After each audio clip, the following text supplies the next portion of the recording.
guys, people saying stuff in the chat like CNN. Oh, come on, CNN. CNN isn't saying this.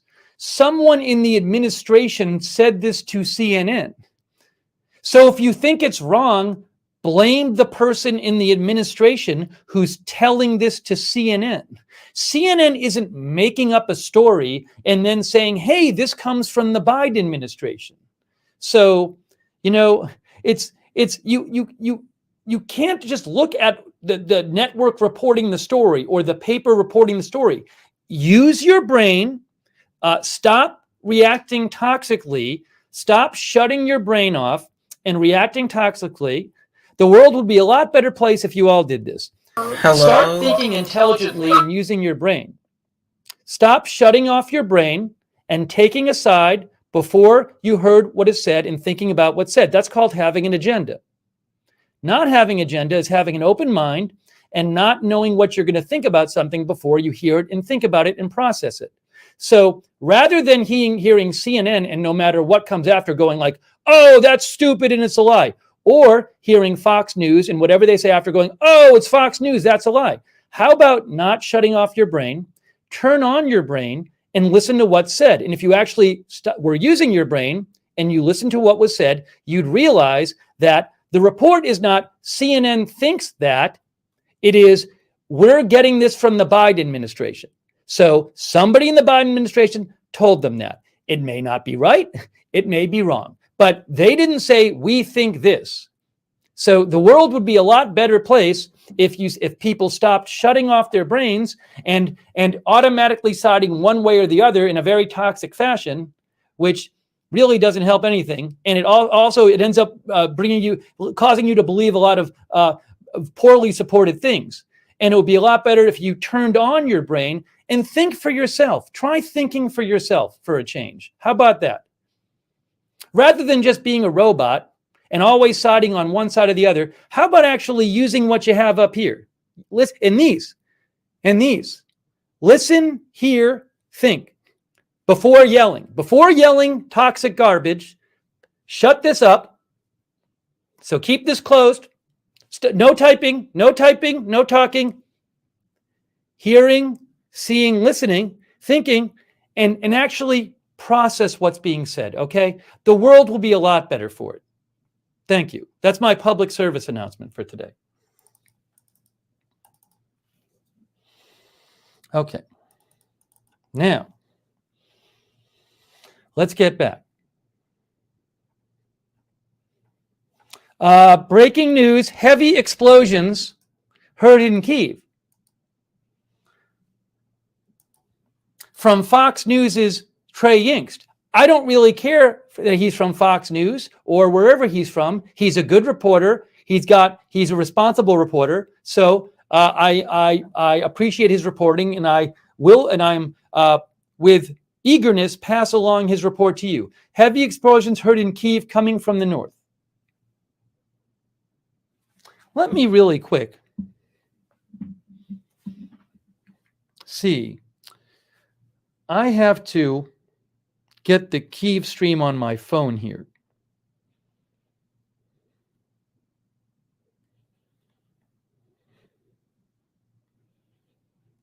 Hang on, folks. Where is this? Why is this not here? Here we go. Give me one moment.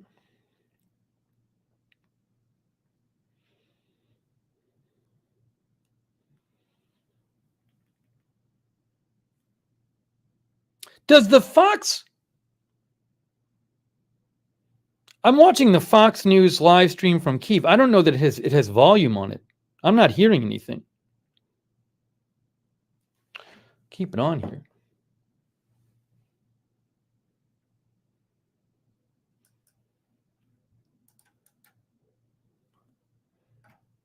All right.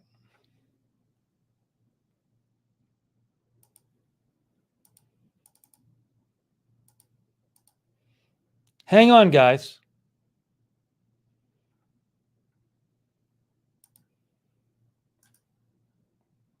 Aurora Intel says videos have have begun circulating on social media this evening.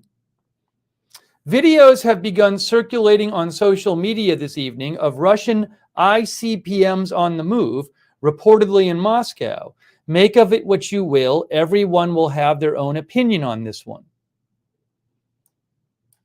It is unclear if this image is the same or not. Sharing for transparency.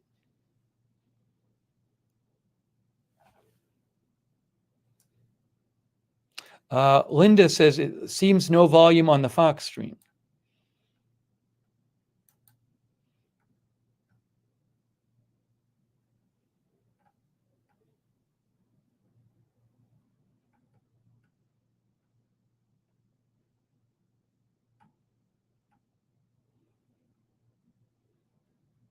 Intel Crab retweeted this.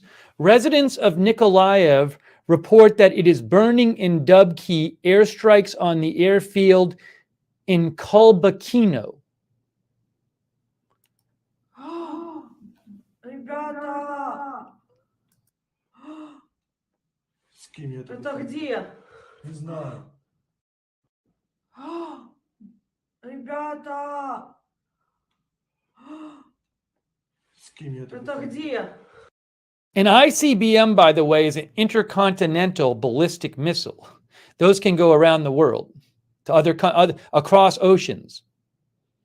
I'll try to get you more on that. Dubki Kulbakino. Let's see if I can find this for you.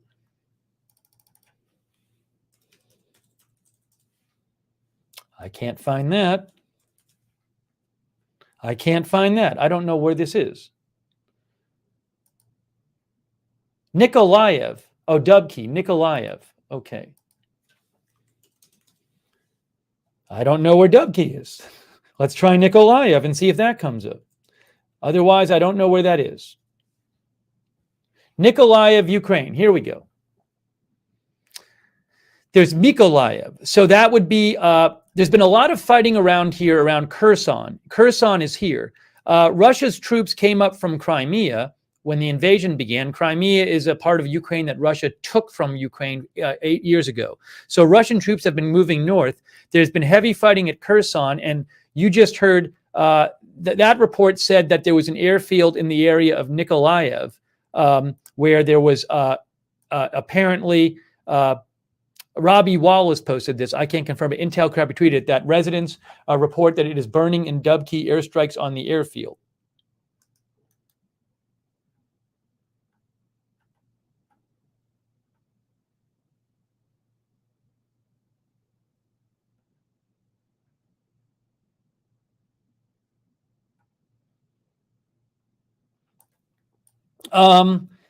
Marx says that Ukraine's land force, Ukraine's land forces claim that Russian forces have been repelled at the city of Konotop after suffering heavy losses.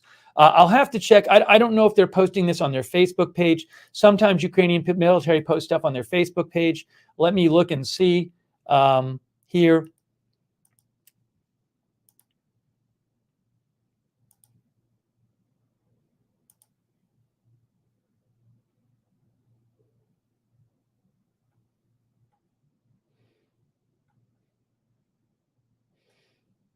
Oh, look at this. Look at this, guys. The city of Kyiv. This is, hold on. This is the Ministry of Internal Affairs. Look at this. Look at what they posted. Look at what they posted. Ministry of Internal Affairs of Ukraine. The city authorities of Kyiv appealed to the residents of multi-story houses that have access to the roof, asking to urgently check the roofs for the availability of labels. In case any marks are detected on the roofs, please put them on the ground or cover them with something. Such targets probably are a route of aviation to objects where strikes can be hit. So they're telling people to go to their roofs in multi-story buildings in Kyiv to check if there's any marks put on them that would help guide aircraft, Russian aircraft. That's amazing that they would be posting that. Can you believe that?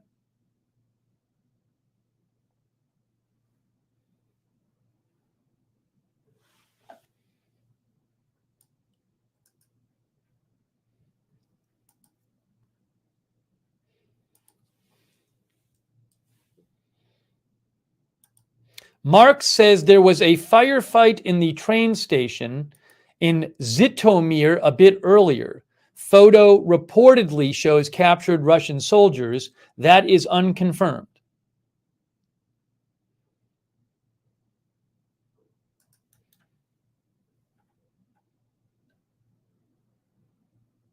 Mark's posted, Jennifer Griffin, State Department orders all U.S. officials to cease all contacts with Russian officials unless explicitly approved and relevant to managing the current crisis. This move is not at all routine, a mechanism used to narrow channels of communication during crisis. Wow. Jillian H. Turner reports.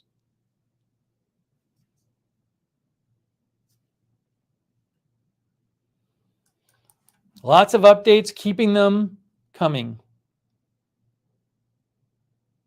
Oh, Reuters. Russian troops have stopped near the northeast city of Konotop. Well, this is from Ukraine's land forces. So I can't confirm this. This is what Ukraine is saying. This is what Ukraine is saying. Ukraine land forces are saying that Russian troops have stopped near the northeast city of Konotop after suffering heavy losses during a fight. I don't know if that's true. Konotop, I'll show you where that is. That's here. Okay, so the idea is Russia has been bringing forces from across the border, okay, here. There's been attacks on Kharkiv.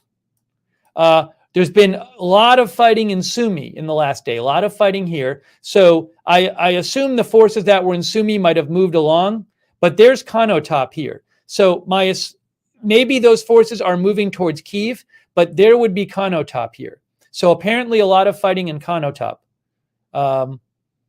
That's where that is there. 85,000 people are in Konotop. That's the population. There's Kyiv. Probably what, like 150 miles from Kyiv?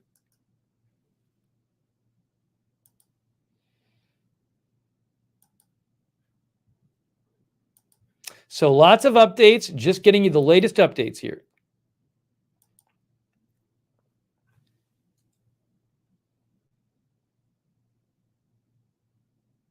Here's the report right here. That's what I was just telling you. Kylie Atwood, the Biden administration believes that Russia will threaten to kill the families of Ukrainian soldiers if they do not surrender, a U.S. official says. This as today, Foreign Minister Kuleba also said there could be Russian false flag operations that erroneously accuse Ukraine of alleged inhuman actions.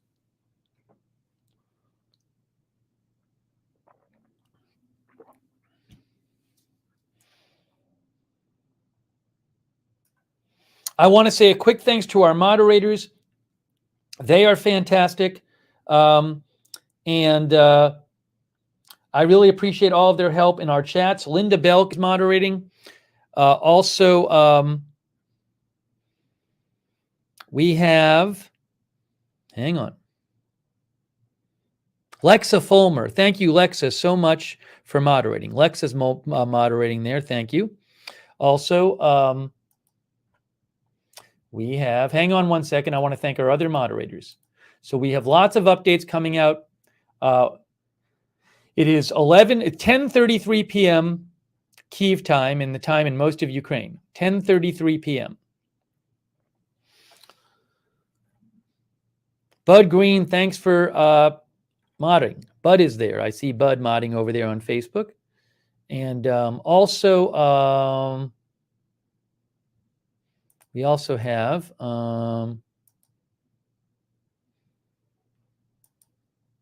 our Twitch moderators, such as A Moment of Lovely, Cerrero, Duxor, Idaho Star, Mark and NC, Muse, Papa Bear, Schultheis, Terriag, Toby, and Sully. I really appreciate all of our moderators. Thank you. There are so many updates. I will check your messages shortly. Thanks for messaging me. I am just trying to get you the latest updates here. So I want to show you this again. This is unconfirmed. Aurora Intel videos have begun to circulate on social media this evening of Russian Topol-M ICBMs on the move. Those would be intercontinental ballistic missiles, which could carry a nuclear warhead. reportedly in Moscow. Make of it what you will. Everyone will have their own opinion on this one. Maybe it's something normal. Maybe it was planned. Maybe it was not. Maybe it's intended, if it's true, maybe it's intended as a signal to the West to not get more involved in this. Who knows? And again, Aurora Intel said it's unclear if this image is the same one or not, sharing for transparency.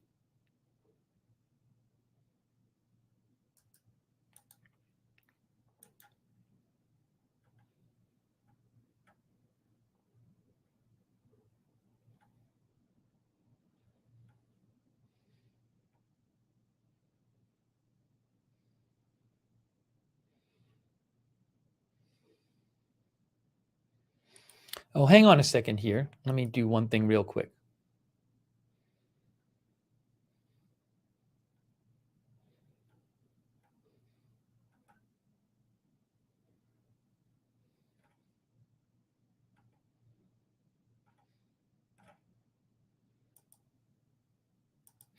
You know, I've seen some stuff about a Kyiv power plant. I got to see if I can find more about this.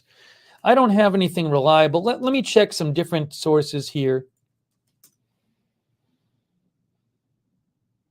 Look, 1 hour ago, Ukrainian state emergency situations refute statements about the destruction of Kyiv power plant, says it works. That's from a Ukrainian news outlet, Union. See? Recep Soylu. But I don't, again, that's what they're saying. So I'll let you know if I hear more about a power plant in Kyiv. I don't have, that's one thing. That's from like an hour ago. About an hour ago, Elint News had posted 5 explosions heard in Kyiv, reportedly near power plant. That was about an hour and a half ago. So I will keep you posted on what I'm hearing. Global Military Info had posted. I know that account really tries to be reliable and responsible. They said after investigating 5 to 6 explosions went off near the Kyiv power plant, emergency services said everything is still good. Per rumored intelligence, I guess, citizens were asked to turn off lights and live stream feeds due to operational security and safety. That's an interesting report. RUMINT, I think, is rumor, intelligence rumor, information of dubious veracity, particularly when grounded in rumors. So, again, Global Military Info says after investigating, this was about a half an hour ago, 5 to 6 explosions went off the near the Kyiv power plant. Emergency services supposedly said everything is still good. Rumor has it, citizens were asked to turn off lights and live stream feeds due to operational security and safety. Don't know. It's a war. Unclear exactly what's going on. Passing that along.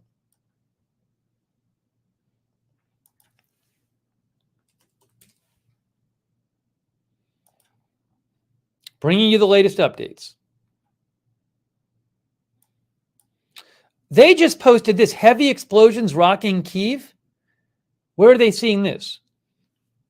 Where are they seeing this? I don't know. I don't know where they're seeing this. They just posted that on Elint News. Let me try to get you some more updates on this. Again, I don't have the Maidan live stream isn't working. Hang on, folks. Hang on.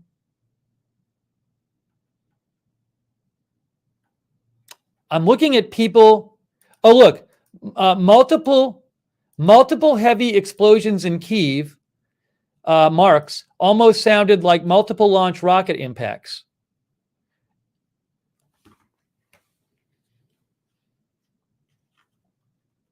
Sirens going off. It's live on Fox News or the stream. Hang on, sorry.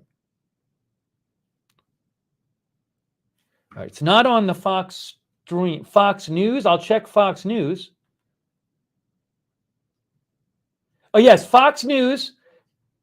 Okay, I think that's Trey Yingst is on Fox News. He has a helmet on. He is reporting live right now. So he's standing there. He's standing there, and I don't hear explosions behind him at the moment. So I can see him on my screen, talking on Fox News, Trey Yingst. Siren just stopped, somebody said. Okay. So again, he is on Fox News talking.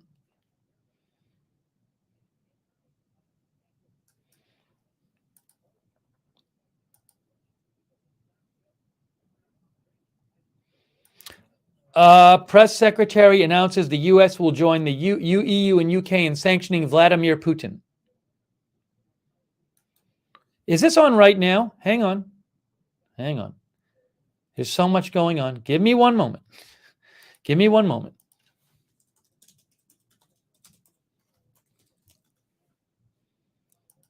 The press briefing is not live. Or is it? Let's see. Yes, it's live. Last fall. All of that has not been delivered yet. We're continuing to provide that assistance.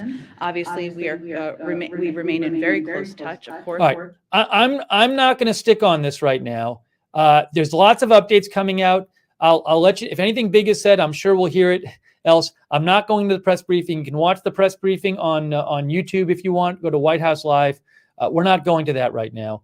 There's too many updates coming out. So we're just going to stick with the updates and getting you the latest details here. There are so many updates I am hearing. Live stream events has sound? Yeah, but the live stream, you're saying you're looking at a multi-stream, but I assume the sound on the multi-stream is not coming from Kyiv. So if I want to have the sound from Kyiv, it doesn't help having a multi-stream where the sound is not from Kyiv.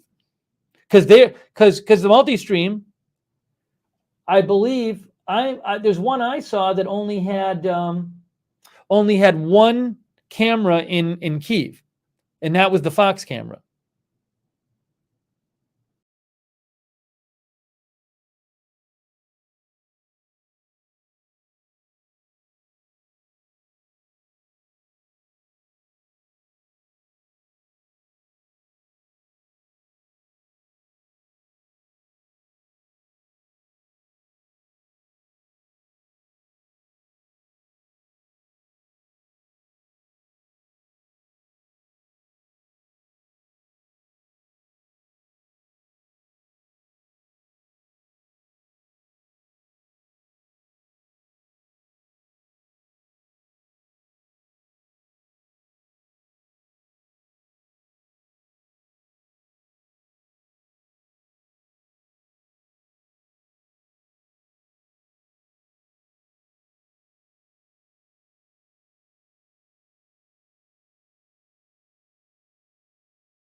It said very clearly that they would not veto a move to remove Russia from the SWIFT transaction system. Can you say a word about how quickly you think something like that would happen, and whether you believe that that would be another productive tool and perhaps another moment, symbolic or rather important measure? Sure. Well, again, the president's principle is taking steps in alignment. We are stronger together, especially as we stand in the face of the Russian military's actions and their invasion of Ukraine. As it relates to SWIFT, we've never taken that off the table, of course, and I'm certainly not taking it off the table today.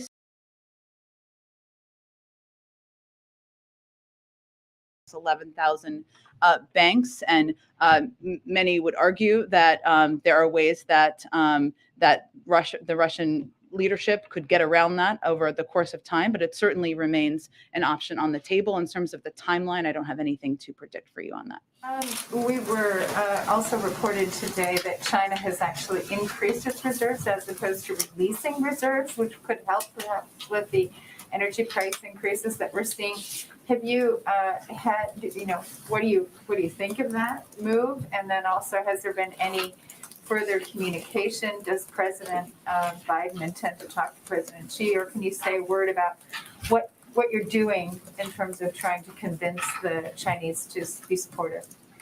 Well, I would note that also today, the IEA had an informal meeting where they discussed options they could take over the coming days and weeks to help address any volatility in the global markets and the heightening of price volatility. And certainly that meeting today was a chance to consult and continue coordination with partners on global energy supply and security. There's also continuing conversations that we have had from here with partners over the past day. Secretary Granholm spoke with French, German, EU, and UK counterparts yesterday, and we'll continue those conversations. As it relates to China, I would say that the president's view, of course, is that now is the time for leaders of the world to not just speak out clearly against President Putin's flagrant aggression and to stand with the people of Ukraine, but this is not a moment for equivocation or hiding or waiting to see what happens next. It is already clear what's happening. And as a part of that, it's also important to be a part of the effort to mitigate and minimize the impact on global markets and global oil markets. And so I don't have any additional conversations to read out for you, but I would say certainly we all want to be part of the solution here and stand up in the face of aggression to help address the problems. Are you saying that China is, in fact, equivocating? All I'm saying is that every country should think about what side of history they want to be on here, and they have the ability to do that. Go ahead. When did President Biden make the final decision to sanction President Putin? It was made, it's been on the table for some time, but through coordination and discussion with our European partners over the last day or so. So he decided in the last 24 hours that he was going to do that? Again, it's been on the table for some time. His priority and his focus has been on taking steps in coordination. And obviously that decision was made over the course of the last 24 hours and in partnership with our European counterparts. Does it include a travel ban by chance? I believe that would be a part of the U.S. Component, yes. So President Putin would be banned from traveling here? There's more details of it that, again, will be out later today. There are very limited examples of this being done, as you all know, but that is a standard part. But again, there'll be more details we will have available later today. Another question on travel. The UK is banning civilian Russian aircraft from its airspace, saying that no aircraft on a service owned, operated, or chartered by a person connected with Russia shall fly in their airspace. Is the United States planning to do the same? I'm not aware of that being in the plans, but I don't have anything to preview for you. Okay, and another question. We've seen these predictions from the Defense Department, from the State Department about Kyiv falling to Russia. They've made clear that they believe that is in Putin's sights and that he wants to overthrow the government there. If that happens, what does the U.S. do? What is the response and the role that the United States takes after something like that happens? Well, I would just reiterate, as we've been warning for months, that Kyiv falling is a real possibility, and we've continued to see Russia's progression, even as we've seen resistance on the ground. Russia's military continues to advance toward Kyiv, so there is that real possibility. I'm just not going to get into at this point hypotheticals of what that will look like or what our response would be. Thank you. Go ahead. Thank you, Jen. I just want to follow up on the Putin sanctions again. Sure. Based on what you've said so far. So was this decision to coordinate with allies meant to show unity, meant to show that Putin is a pariah, or do you think it will actually have an impact on Putin in practice, given the uncertainty about the extent and location of his wealth? Sure, I understand what you're asking. I'm just not going to get into specifics about his financial assets from here. Again, I think what is important and what we are hoping the world takes away from this is the unity through which the United States, President Biden, is working with our European partners and allies. Without getting into details, can you even say if this will or will not impact him, other than showing that he's, an outlier? Again, I'm not going to get into his personal financial assets. That's typically not something we would do from here. But I would note again that the steps that were taken yesterday and announced yesterday, sanctioning the 10 of the largest financial institutions in Russia, accounting for a huge percentage of their banking capacity, of their financial system capacity, I should say, and even the anticipation of that has had an enormous impact on Russia, whether it's the currency, the ruble that has fallen, the markets, skyrocketing inflation in Russia. And we also have taken steps to sanction oligarchs around President Putin, people who have benefited from corruption and cronyism in the system, and even their family members to prevent them from having the capacity to move around their assets. And on the Supreme Court today, Mhm. the day, it was exactly 2 years ago today that the president made a pledge that he would nominate a Black woman to the Supreme Court. Did he factor the timing of that into his decision to announce it today? No. Okay. And then can you share any details about the process Sure. now that it's over? Finally, we're free. How long the interview or interviews were, what they talked about, what led the president to choose Judge Jackson over the other candidates? Sure. Well, I will share with you the details that we're comfortable sharing at this point in time. And obviously, Judge Jackson will be filling out a range of questionnaires. She will be testifying. She will be considered by the full Senate, and she will be asked a range of questions there. The president interviewed Judge Jackson, Judge Childs, and Judge Kruger on Monday, February 14th in person. He made his final decision and called Judge Jackson last evening. I would note it was after the press briefing last evening. The president called Leader Schumer, Senator McConnell, Speaker Pelosi, and Whip Clyburn all separately this morning to inform them of his decision. I'd also note that the vice president has been very engaged, not just in the decision-making process, as the president talked about during his remarks, but she called former President Obama and former President Clinton as well. And she has also been calling a range of members of Congress as a part of the announcement process. One more. Did you personally call Kruger and Childs to let them know that he had chosen Judge Jackson? I don't have any other details on that, but I can tell you that he called Judge Jackson to offer her to tell her he was going to nominate her last evening. Go ahead. Thank you, Jen. The State Department just said about the U.S. and Russia that there are still some areas in which the fulfillment of our national security priorities and imperatives require us to engage and coexist. How is it that we are still engaging and coexisting with the Russians?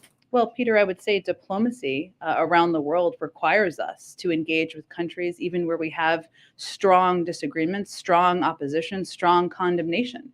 We have been very outspoken and taken actions against China's human rights abuses, but we have worked with them in other capacities. We are working Russia as a part of the P5+1 as we're working and making progress on an Iran nuclear deal. There's no question that achievement of that would make the world safer.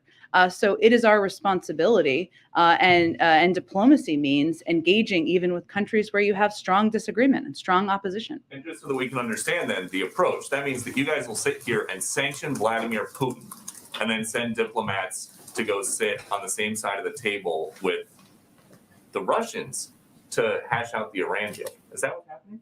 That's right, Peter, but I don't know why you sound so skeptical. What our job here in the United States and from any government is to take steps that are in the interest of the American people and the United States of America. And part of that would certainly be reducing Iran's capacity and ability to have a nuclear weapon. I think there's no question about that. Russia is a part of the P5+1. Okay, there's a report in the New York Times that you guys kept asking China to help you stop Russia from invading Ukraine, and they didn't. So what have you guys done throughout this slow-moving Russia crisis that has worked?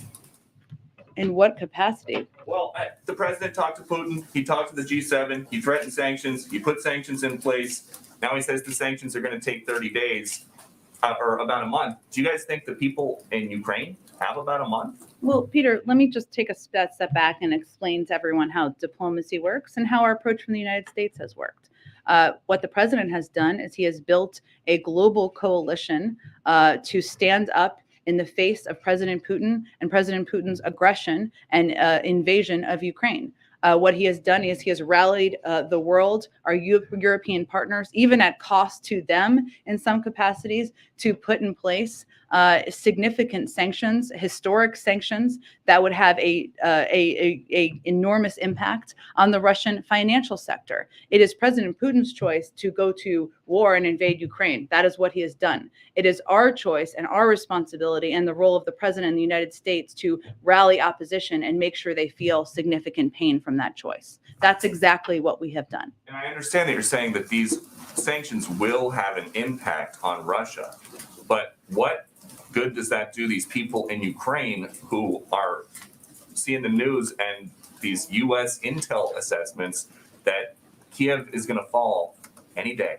Well, Peter, first of all, we are the largest provider of humanitarian assistance, of security assistance in the world to the Ukrainian government, which still stands and the biggest supporter of the Ukrainian people. And we will continue to be. And we are leading this global effort to stand up against the aggression of President Putin. And so the president is doing nearly everything in his power to lead the world and stand up against the actions of President Putin. What he will not do is send U.S. troops to fight in Ukraine, because he is not going to put the American public, the American people, or the United States in a position of fighting a war with Russia.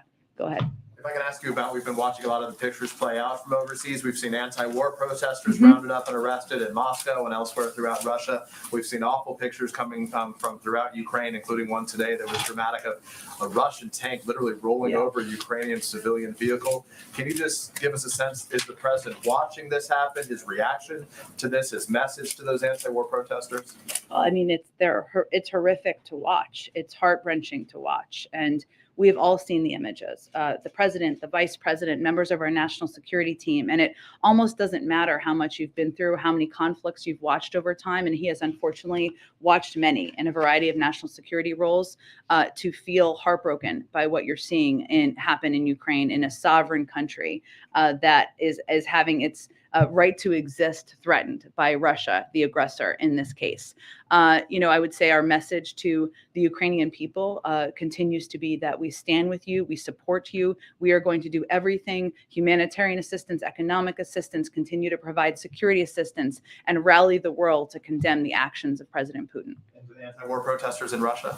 Well, first, I think we would say that we are amazed by your courage, your remarkable courage in standing up against what President Putin is doing. It is not easy to protest in many scenarios, but it's certainly not easy to protest against the actions of an autocratic leader. And that's exactly what these protesters are doing. There's a large room. I'll ask only one last question, which is as it relates to the Supreme Court, following up on the questions here. The president wanted it to be a bipartisan process, has met with many Republicans, Chuck Grassley, the top Republican on the Senate Judiciary Committee. 3 Republicans helped confirm Judge Ketanji Brown Jackson in the spring of last year. One of them, Lindsey Graham, today said, among other things, that this selection means the radical left has won President Biden over yet again. The White House's response. Well, I think what's most important for everybody to know and understand is more about Judge Jackson's record. And what was very compelling and to go back to Weij's question, sorry, I didn't answer this part. What was compelling to the president? I talked to him about this morning, and you heard him lay this out in great detail in his remarks. Judge Jackson is someone who very much is in the mold of Justice Breyer, having even clerked for him. She talked about that during his remarks. When she was confirmed as a district judge in 2013, Judge Breyer praised her for being a wise decision and swore her in. And even parts of their biography overlap: time on the Sentencing Commission, time as a federal judge. But it's also how she has approached her role as a judge that was very compelling to the president. She's issued opinions without regard to partisan considerations. She's ruled in favor of Republicans and Democrats. She's ruled for and against the government, regardless of whether the government is led by a Democratic president or a Republican president. Litigants, lawyers, and judges across the ideological spectrum appreciate her ability to be an impartial adjudicator. And that's exactly what you want as a judge. She's even clerked for 3 different federal judges who were appointed by presidents of different political parties. So I would just note all of that to suggest that, anyone who is already ruling her out without even meeting with her, engaging with her, and reviewing her extensive record as a fair and just judge, there may be other reasons for that. So go ahead. Thanks. Do you have any update on the hostages that were reported to be taken at Chernobyl? I unfortunately don't have an update on that from here at this point. I can check for you after the briefing.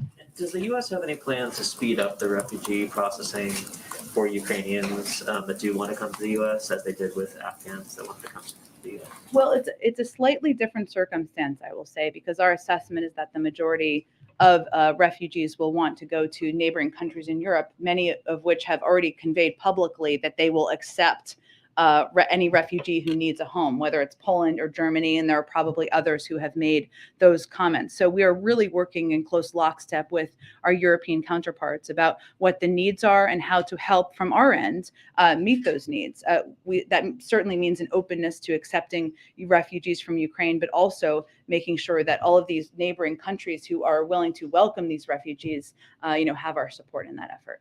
Go ahead. Thanks, Jen. I know the White House has said the U.S. won't be sending troops into Ukraine to rescue Americans who are still there. So what is the U.S. doing about Americans who are still left in Ukraine as the situation gets more dire? Well, I will first start by saying that we have been warning for months now about the dire circumstances developing in Ukraine and conveying very directly to American citizens they should leave. We have also been in touch from the State Department with every American we can reach. I would point you to them for more specifics on that. And we continue to have the capacity to, help them in a range of ways, even as we don't have a diplomatic presence in Ukraine. We don't have people in the country right now, obviously, but they are in neighboring countries.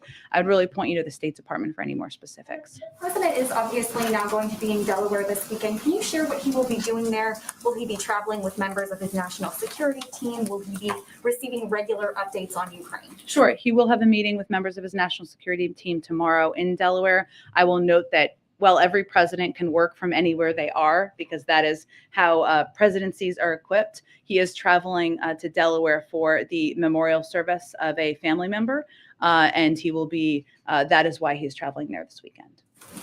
Go ahead.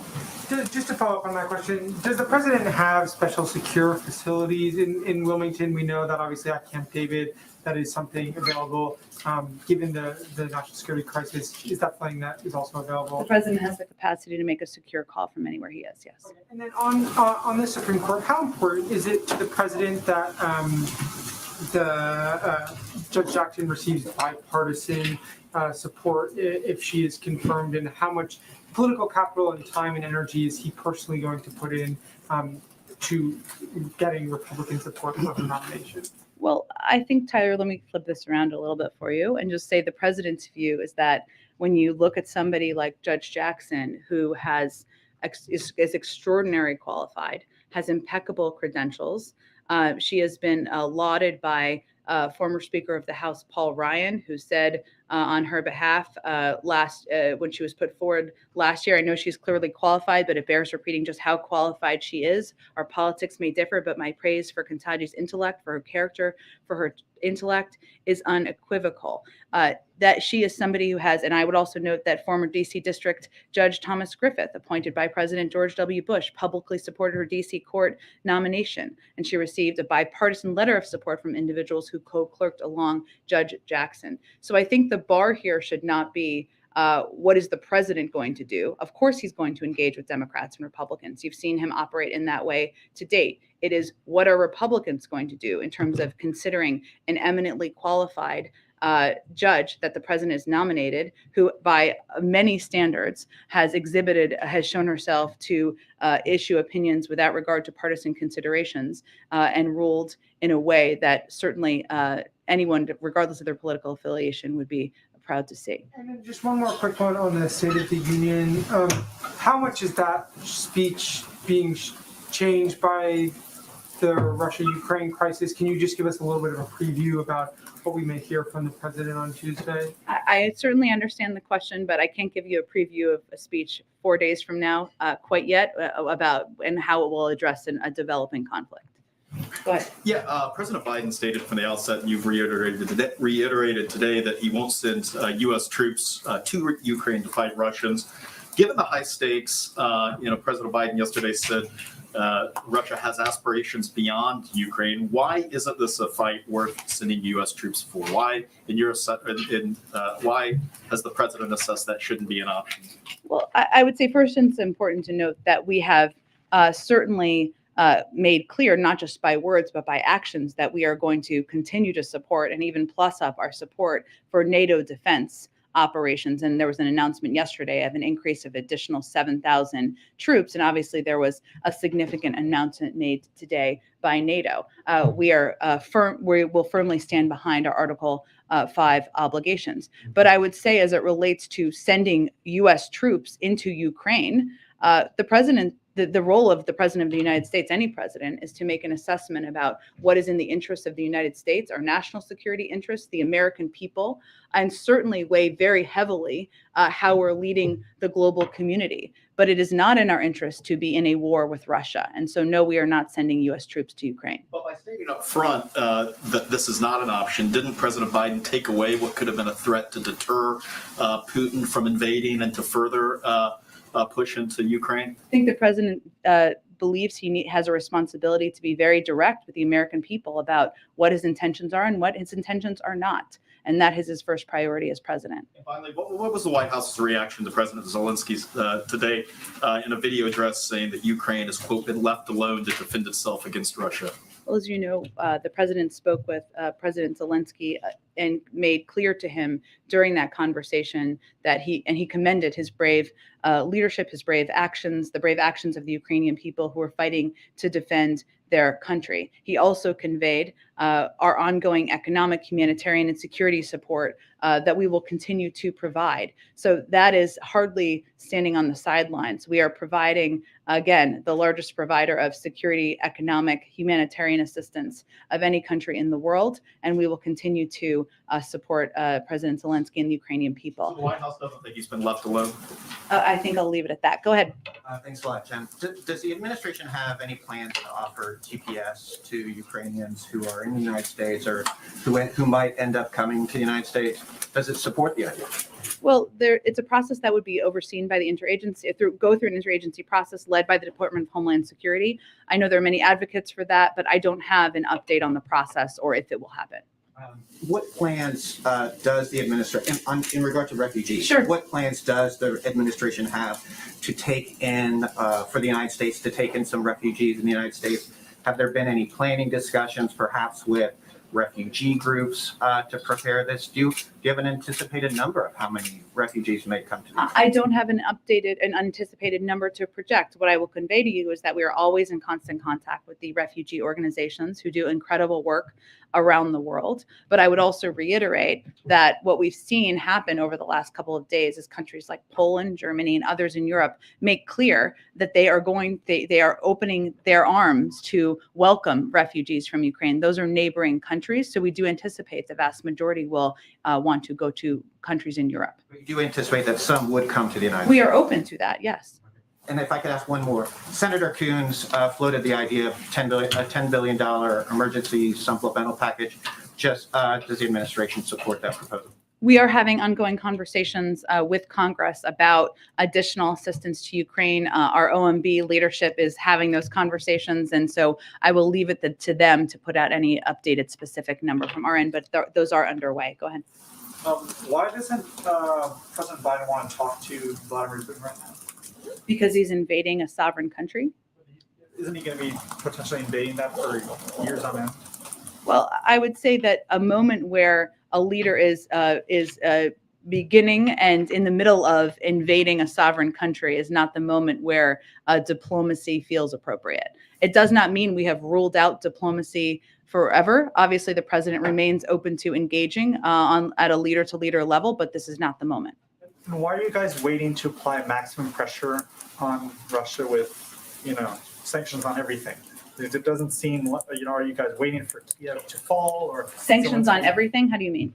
Like sanctions on all Russian transactions and oil and gas, or like, do you think that Americans are not willing to take a hit at the gas pump? Well, I would say there's a couple of principles through which the president has approached sanctions. One is maximizing the impact on Russian leadership and on the Russian financial system, so that there will be a particular squeeze. We've obviously taken steps already that have gone far and above what has ever been done in the past. If you look at just the 10 financial institutions that we sanctioned, they hold a huge percentage they're about 80% of the Russian banking sector. That is a significant step that was announced yesterday. The export controls step that was announced yesterday means that they won't have the ability to get access to the technology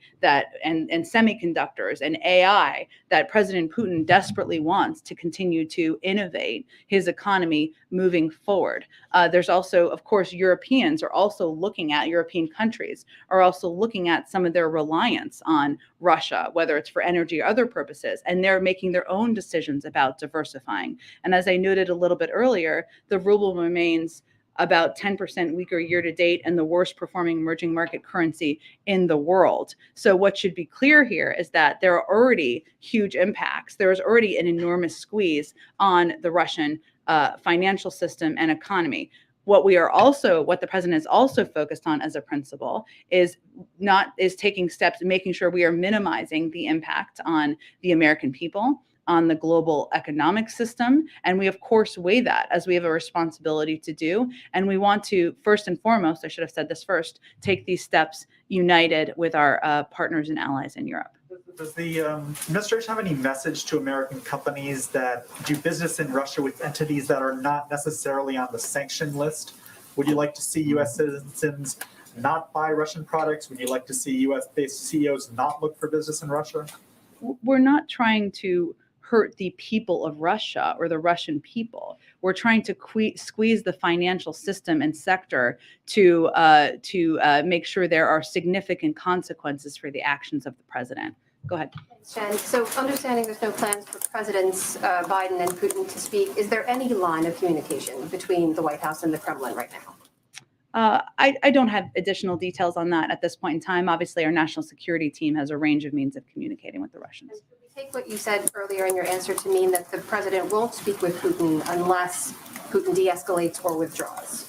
Well, again, it's not the appropriate moment right now. I'm not going to give you a forever or never, because that's not how he feels. But they are actively invading Ukraine. They are moving on the capital. They are looking to overturn leadership. This is not the moment for President Biden to have a diplomatic conversation with President Putin. One More on refugees, it's been noted that the EU response to Ukrainian refugees has been quite different to the response to refugees from other nations. And I wonder what the White House view is on that, given that some countries like Poland and Hungary were actively trying to keep out many refugees, largely from the Middle East.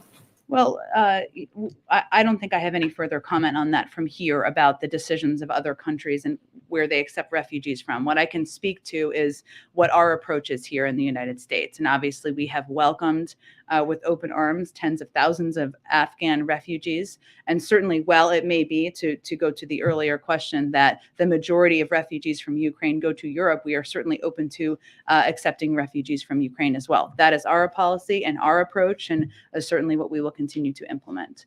Go ahead. Just following up on the question and your discussion of sanctioning oil and gas, and understanding that the president in any decisions he makes around sanctions or any other actions he takes against Russia is thinking about the American people.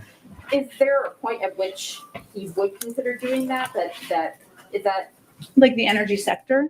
Is the energy sector at some level on the table if Putin gets even more aggressive? And also, there are also some other countries that have worked for carve-outs, for instance, Italy and luxury goods. What is the U.S. view of those kinds of exceptions being made for things that are maybe a lot less essential, as much as we might like them, than oil and gas? Speaking for yourself. So I would say on the energy sector, no option is off the table. But again, to go back to some of the principles here, our sanctions are designed to harm Russia's economy, not our economy. And that's a key balance that we're clearly trying to strike. And I think when Dilip has been in here a few times over the last week, he's conveyed we do risk assessments, right? And impact assessments. And that's a part of it. The other factor here on the energy sector is that starting out with energy could actually benefit President Putin and pad his pockets, because given high oil and gas prices, cutting off Russian oil and gas could drive prices up to Putin's benefit. So that's obviously a factor as well, but it's not off the table, but we look at a range of issues. In terms of what other countries have fought as far as carve-outs or areas that they're not sanctioning, does the administration have a view of that? I think, look, our focus right now is that we are working in close coordination and in lockstep with our European counterparts. It does not mean everything is identical. It is not identical. But what you have seen across the board is very strong, impactful sanctions that the shared hope is that they will have significant economic and financial consequences. Does the administration have an estimate of how many Russian deaths or casualties there have been in Ukraine at this point? I don't have that assessment from here. I don't expect we would have that assessment from here. Ukrainians have this number 3,800 that they've been putting out, or 2,800 that they've been putting out today. Do you have any sense of the accuracy or the order of magnitude? I don't have any assessment from here, and I don't anticipate we would. I know that the Department of Defense is doing regular or daily, nearly, briefings on kind of the movements and what they're seeing on the ground, but I don't believe even they were able to make an assessment of casualties earlier today. One more quick question on the Supreme Court process. You mentioned 3 candidates that he interviewed in person. Just want to make sure, those the only 3 candidates he interviewed in person? Did he interview any candidates virtually? Those are the candidates he interviewed. Okay. Yes. Okay. Yeah. Go ahead. Did you have another one? No. Okay. No. Go ahead. Go. Thank you. Jen, does the White House stand by the support you guys gave to Brazil to become a global partner and NATO after President Bolsonaro met last week with President Putin, and still President Bolsonaro didn't condemn the invasion? Again, as I said in relation to a question a little bit earlier, I mean, our view and our push for every country in the world is to stand up in this moment and decide where you stand, where you want to be in history as the history books look back. But that I don't have anything in terms of our change of our view of our overarching relationship. Go ahead. Yeah, can I just follow up on that question in terms of building a global coalition against Russia, right? I mean, India, for example, a Quad member, it's the only Quad member that's not implementing export controls, for example. I think the president yesterday mentioned that issue still hasn't been resolved. Is he planning to call Prime Minister Modi? I think Prime Minister Modi called President Putin yesterday. And just can you speak more broadly in terms of bringing all these other partners that maybe, not in Europe, but, the Quad, as well as perhaps ASEAN members who are pretty ambivalent and cautious about condemning the Russian invasion? I would say some were, but I wouldn't say the majority were. And we continue to engage with the Indians, with other ASEAN partners on both what we're seeing on the ground, our continued condemnation of the actions of President Putin in Ukraine, and we will continue to push others to follow suit. And just to follow up, Delta announced today that they're suspending code sharing with Aeroflot. Did the White House have anything to do with this decision? And are you urging other American companies to urge them to do the same? That's a decision by a private sector company, so I don't have any more comments More on the State of the Union, Jen. Can Okay. you preview a little bit on the foreign policy portion of the President's State of the Union? I mean, obviously with the crisis in Ukraine, I know that you're not going to be able to preview that. But just in general, now with Ukraine, before that with the Afghanistan withdrawal, what can the president say to show that his foreign policy doctrine is succeeding?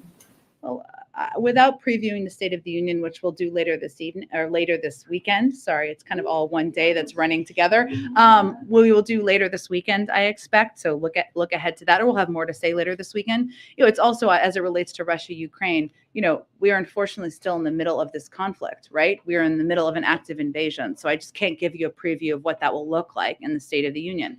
As it relates to how the president views his approach to foreign policy, the president has ran for president wanting to return America's seat at the world, wanting to return to a time where other leaders around the world could trust the word and the commitments of the United States.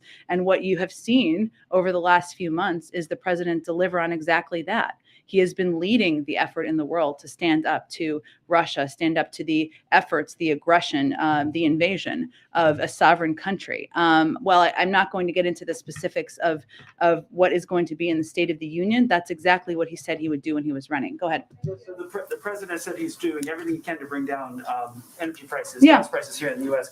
Is on the table then, or is he considering reversing some of the policies and regulations that they put into place that constricts the long-term supply of it to let Europe be more reliant on the U.S. for oil and natural gas? You mean like LNG exports or something like that? But also oil prices, allowing, opening up drilling again, reversing the ban on leases on federal lands? Well, I think what's important to note here, and I talked about this a little bit yesterday, is that there are a range of available oil leasing sites that oil companies are not utilizing. So you should ask them about that. The president's view on reducing our dependence on foreign oil, and actually his view is that this makes that case even stronger, and diversifying the range of means of energy production everywhere around the world. As it relates to LNG exports, I don't have anything new on that. Our focus right now is on working with or engaging with a range of countries. I mentioned Japan yesterday, and having conversations with others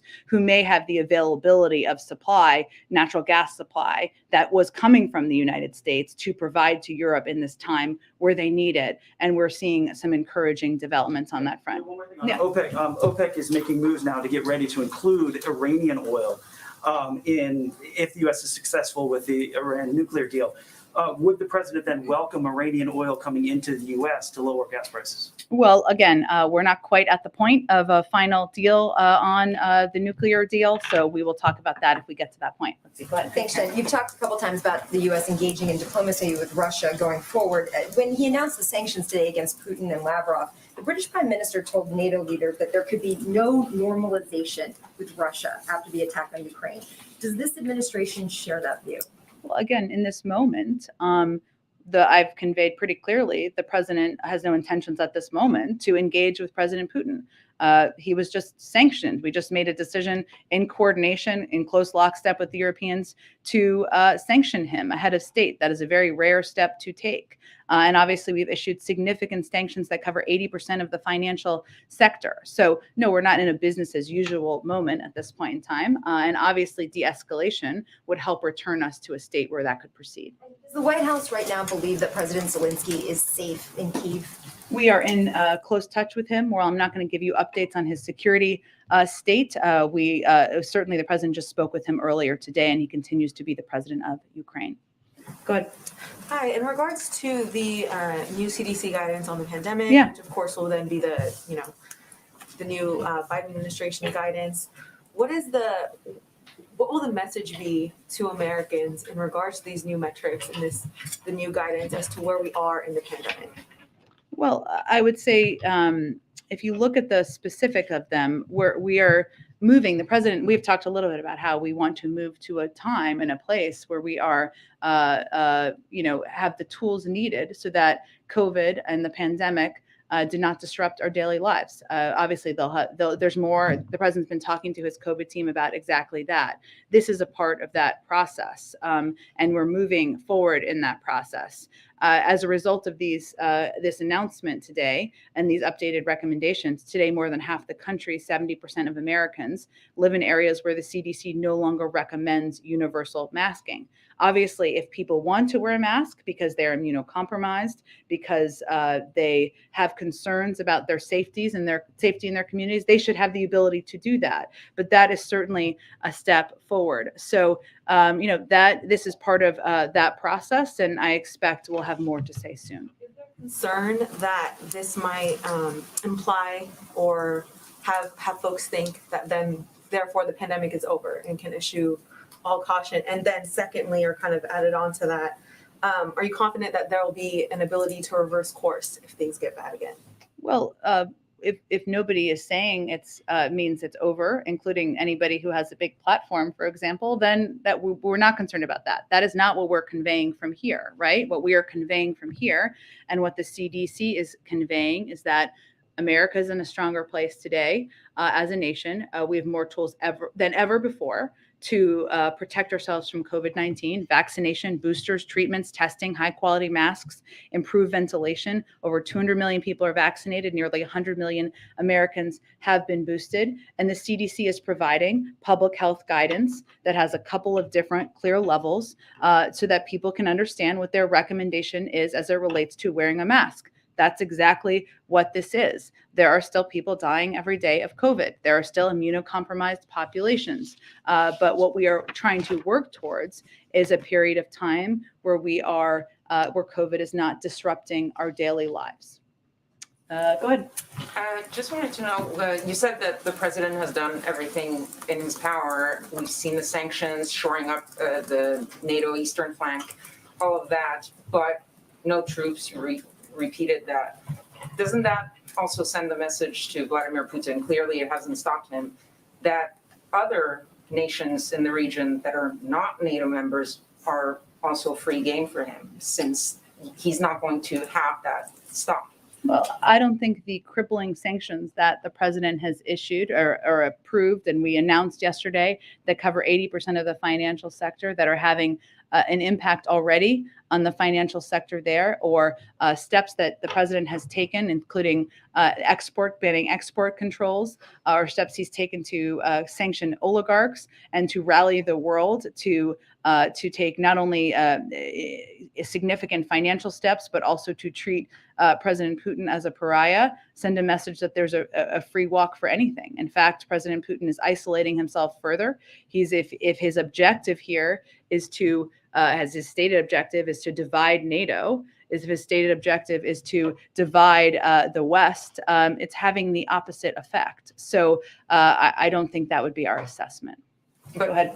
Can I just a quick question on cyber attacks? Yeah. The NATO Secretary General again said that he would view a cyber attack on a NATO member, this time talking about NATO members, as something that would be under Article 5. Is that the view of the United States also, that a cyber attack? Yeah, I answered this yesterday, and I said that it would be up to NATO members to determine what that looks like and what any response would look like. Go ahead. Has the president been in touch with before or after the decision today with Congressman Clyburn? He, of course, was a big booster. Yeah, he called him this morning. Thank you. Oh, okay, one more, last one. Thank you, Jen. Oh, go ahead. Yeah. Thank you, Jen. You've said that the U.S. will not go to war against Russia. Obviously, Russia is heavily armed. The U.S. is heavily armed, and I'm just wondering if you're not being pragmatic here with Russia. Have you not been pragmatic to recognize that it may not be in the interest of the U.S. for Ukraine to be a member of NATO, which is the key request from Russia? I'm not sure I'm understanding your question. Are you asking me if in the interest of the U.S. for Ukraine to be a member of NATO? It is up to every country to determine what alliances they want to join or not join. And that is not a pressure point we issue from the United States. And we think it's important for that to remain open. That you are looking for a job at CNN or MSNBC. I have more than enough on my plate here, and so you can't get rid of me quite yet. Sorry, Peter, for you on that. And so I will see you all on Monday. Thank you, everyone. Thanks.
Provide support. Russia likely thought a large number of Ukrainian casualties would make it more difficult to achieve a long-term political solution, notes Rob Lee of King's College London. Okay. Anyways, so that's just a kind of a summary analysis from The Economist. Look at this, though. Rob Lee says, the question, says Mr. Lee, is what would Russia be willing to do if Ukrainians continue to resist and start an insurgency in cities? So look, Russia, I've shown you a lot of analysis saying this. Russia has gone light so far. The airstrikes have been relatively light. Not to minimize what they've done, but on the scale of things they could do and they were expected to do. That the airstrikes were light. Drones haven't been used, apparently, or not much. Little cyber war, little electronic warfare. So the question is, and it looks like maybe they've been trying to avoid civilian casualties, but if things don't go the way they hoped, would they change their tactics? I have no idea, but that's a big question right now.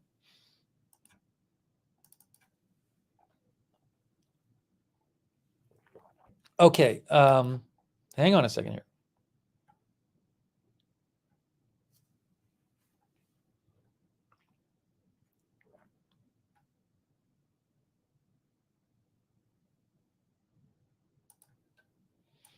Pjotr Sauer says, watching Russian state TV. Leonid Bershidsky says, they don't seem to parade the victorious military on TV in Russia, because how do you televise a fratricidal war? Because remember, Putin has said he believes Ukrainian people aren't their own people. Ukraine and Russia are one people. Yet, as others have pointed out, he also has declared war on those people. He says they don't deserve their own country. Fratricide, killing your family, killing your brother. Pjotr Sauer says, watching Russian state TV all day, I saw virtually no coverage of the bombing of Kyiv, a stark contrast from the coverage of the Syria campaign, where viewers were often treated to flashy videos of fighter jets destroying their targets, etc. Interesting.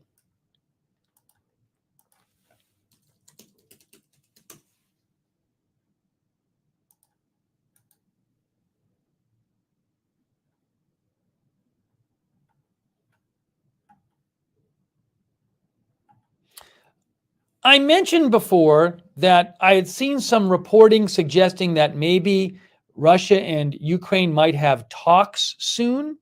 I'll try to find you more about that.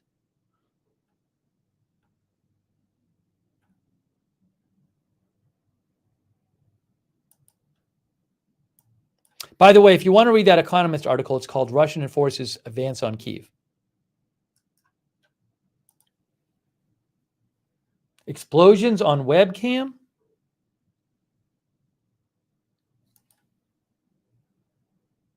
I'm looking at some cams.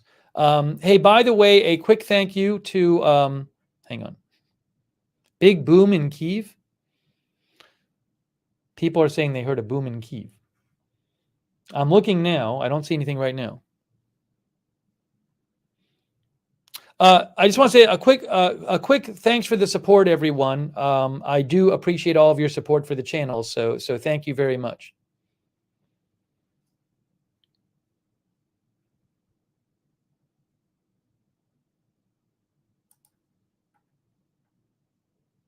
Yeah, look, Terrell Jermaine Star says, I just heard a huge explosion here in Kyiv, the loudest all night.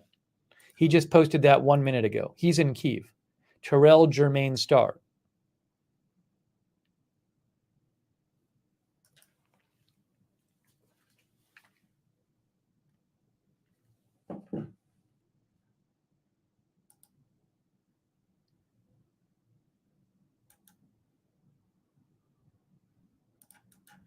Hang on.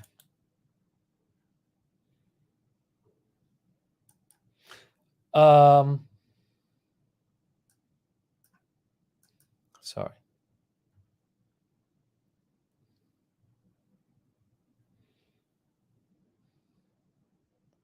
This is interesting. Hold on. So I don't know if this is true. Phil Stewart, Reuters, Ukraine's army says that Russian troops have stopped near the northeast city of Konotop after suffering heavy losses during a fight, Ukraine's land forces said. They have a problem with fuel and supply, the statement said, adding there were cases of looting by Russian soldiers in local shops. So I want to show you something. This has not been talked about much in coverage I've seen. Logistics. We need to start talking about logistics because it's been several days now that this has been going on.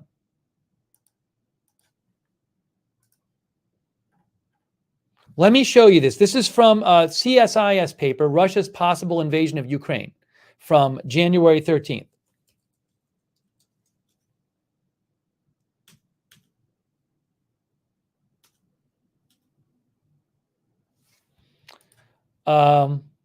Where is it here?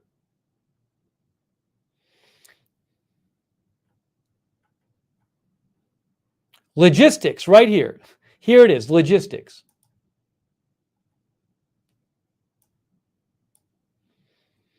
This is from CSIS. The initial attack will likely be well supported with artillery and air support, leading to several breakthroughs in Ukrainian defenses. However, once combat Once combat units expend their initial stores of ammunition, fuel, and food, the real test of Russian military strength will begin, including Russia's ability to sustain the advance of a massive mechanized force over hundreds of miles of territory.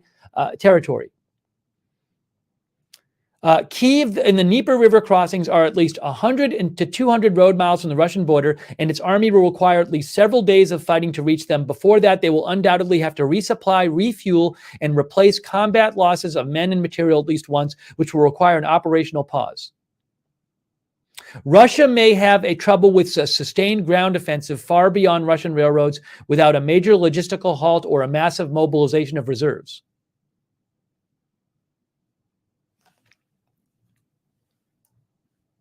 I'm going to post this because people aren't talking about it.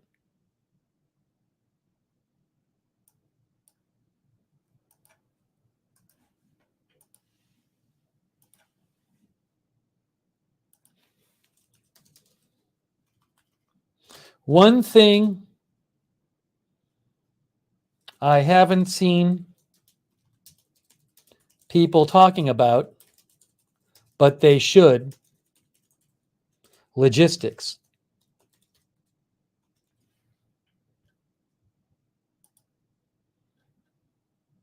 I'm posting this now. Once combat units expend, here, I'm showing you what I'm doing here.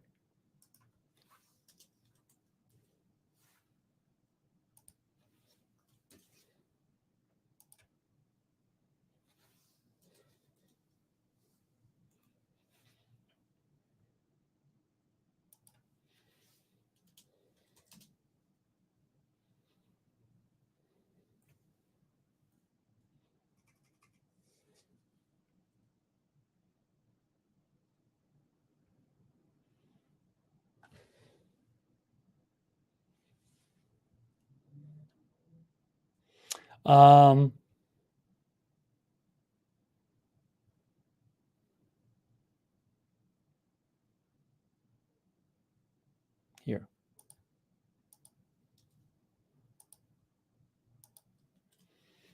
One thing I haven't seen people talking about, but they should, logistics. Once combat units expend their initial stores of ammunition, fuel, and food, the real test of Russian military strength will begin.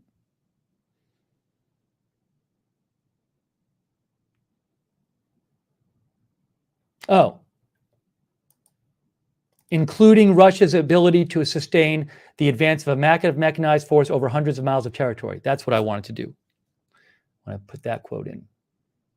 Can I fit it all? I bet it won't fit.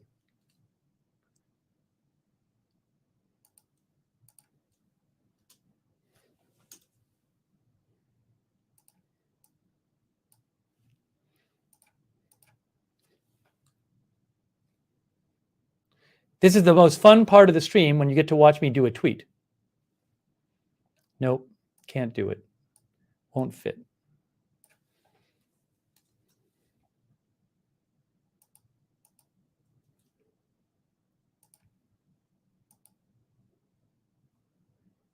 Almost done. Just have to post the link.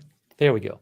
One thing I haven't seen people talking about, but they should, logistics. Once combat units expend their initial stores of ammunition, fuel, and food, the real test of Russian military strength will begin. There we go. Time to start talking about logistics. Time to start talking about logistics.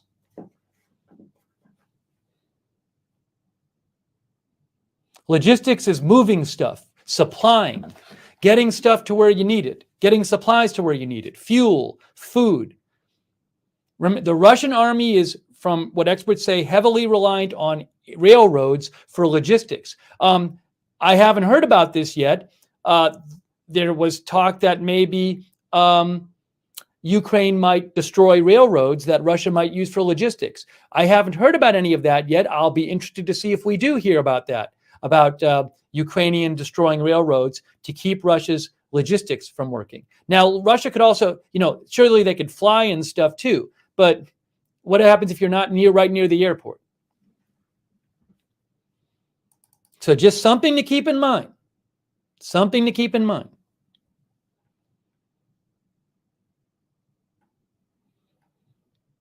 Big bang on stream? On what stream? Well, I'll see if I can find stuff.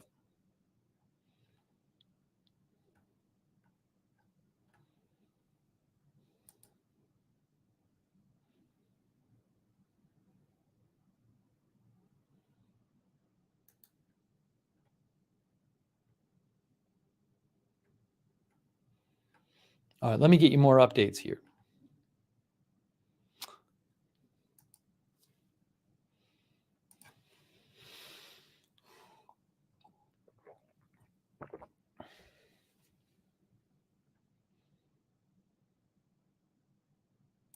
Breaking news. Ukraine and Russia are discussing place and time for talks, Zelensky spokesman. That's from Reuters, Phil Stewart. Oh, I think I saw that before, but I'm retweeting it now. Ukraine and Russia are discussing place and time for talks, Zelensky's spokesman.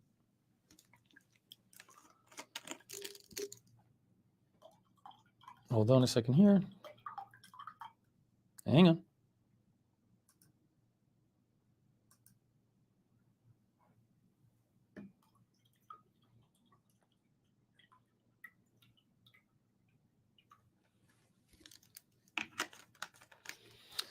People are saying that live stream events channel on YouTube, actually you can hear the stream. Is that true? Is that true? Okay, because I didn't have a live stream of Kyiv where I could hear the actual stream. So people are saying this channel live stream events is showing a stream where you can hear volume. Okay, yes. So there's a channel on YouTube called Live Stream Events. And they have 4 shots. One of them is a shot of Ukraine, of Kyiv, sorry. 4 shots of Ukraine. One of them is of Kyiv, and I believe you can hear the sound on the Kyiv from the Kyiv stream. So thank you for that. I will keep an eye on it here, if indeed that's the one where the sound is. People are saying yes. Okay. Hang on one moment here. One moment, please.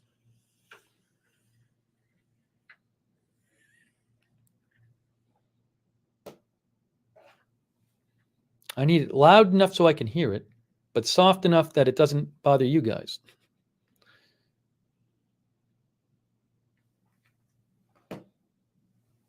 I'll leave it there. Okay.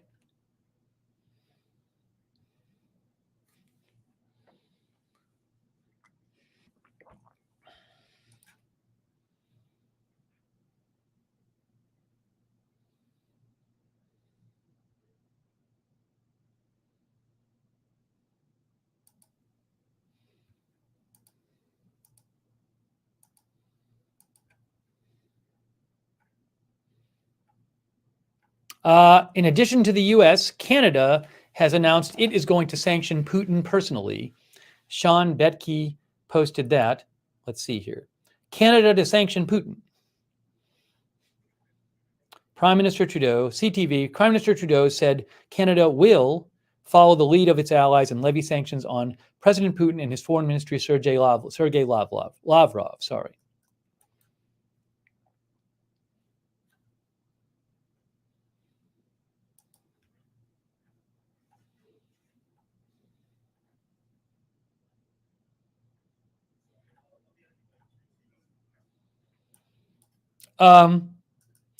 Roland Oliphant is in Kharkiv. He says a lot of fear here, but at the moment, strangely, Kharkiv sounds safer than Kyiv. That may change.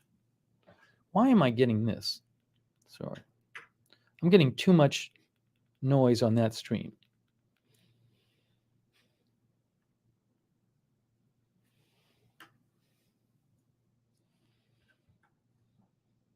Oh, here's an update from about Kharkiv.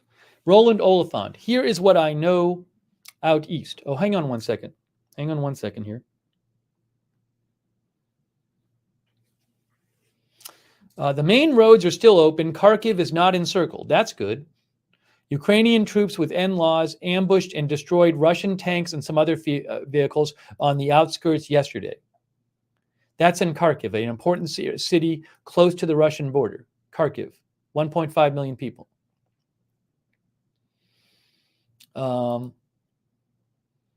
There have been barrages of multiple launch rockets audible from the city center that I think are falling somewhere in the north throughout the day at intervals.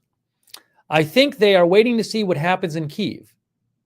If it falls in the government and command collapse, they may hope not to have to fight for the other cities.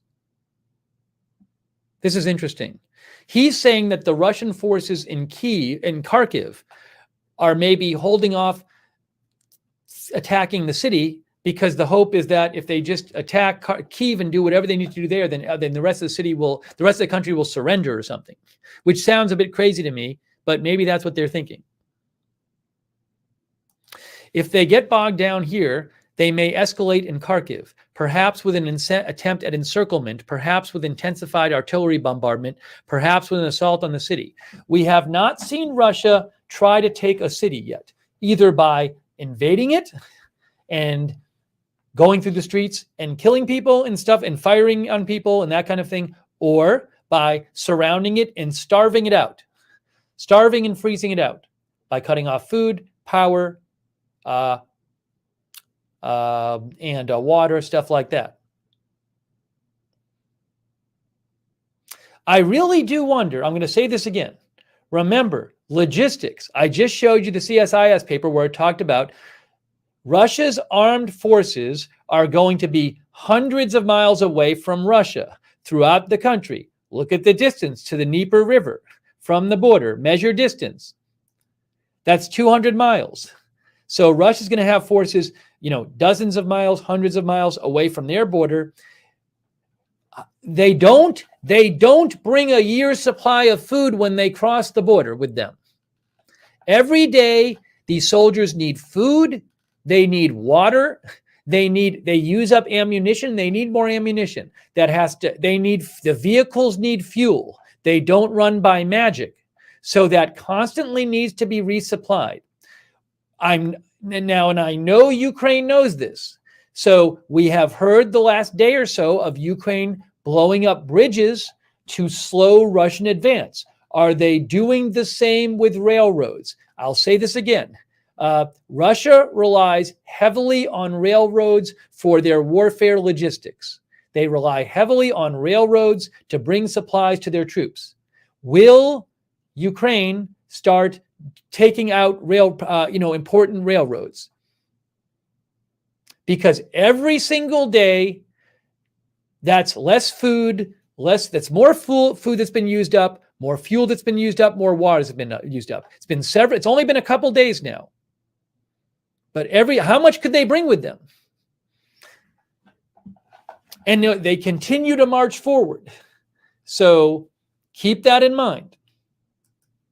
Keep that in mind. The CSIS paper talks about logistics a lot. It's like the only paper I saw that talked about logistics.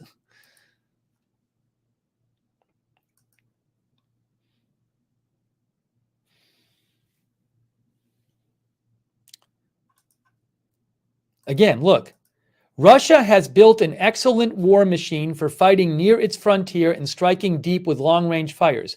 However, Russia may have trouble with a sustained ground offensive far beyond Russian railroads without a major logistical halt or a massive mobilization of reserves.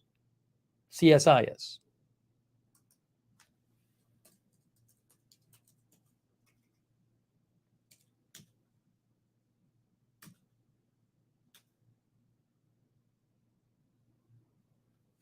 Look at this. This is a CSIS article.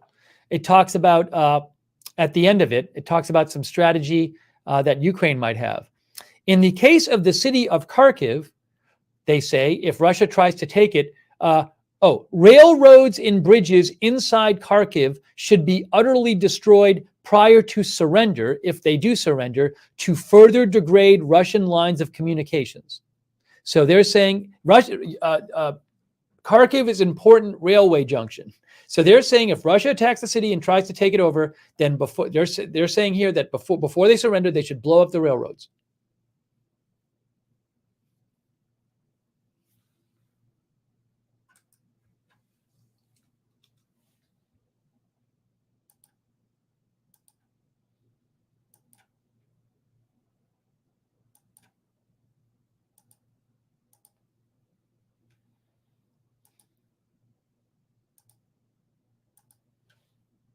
Yeah, I'm not watching the White House press briefing.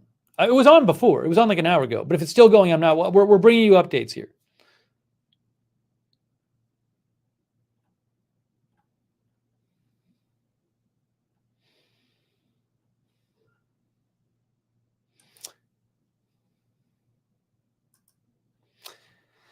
Ukraine and Russia are discussing a place and time for talks. President Zelensky's spokesman said, adding that Ukraine is ready to talk about a ceasefire in peace. Let's see here. That's all it says. President Zelensky's spokesman said on social media. Ukraine was and remains ready. So I'm assuming Ukraine, they're not going to, it doesn't sound like they've changed their positions on things. So we'll see if talks happen between Ukraine and Russia.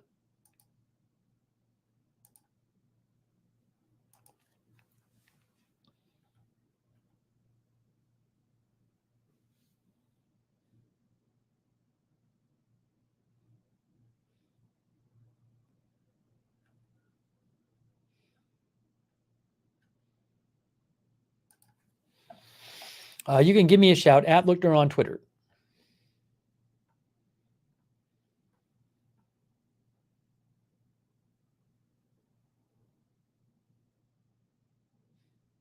Our viewer, Mark C., says this logistic issue sounds serious. Maybe that is why Russia is willing to talk. Well, it gives them a time to resupply their troops. I don't know that Russia is willing to talk. We haven't heard that yet. A couple days, right before the invasion, the President Zelensky said he had tried to call Putin and Putin wouldn't take his call. So, hang on a second here.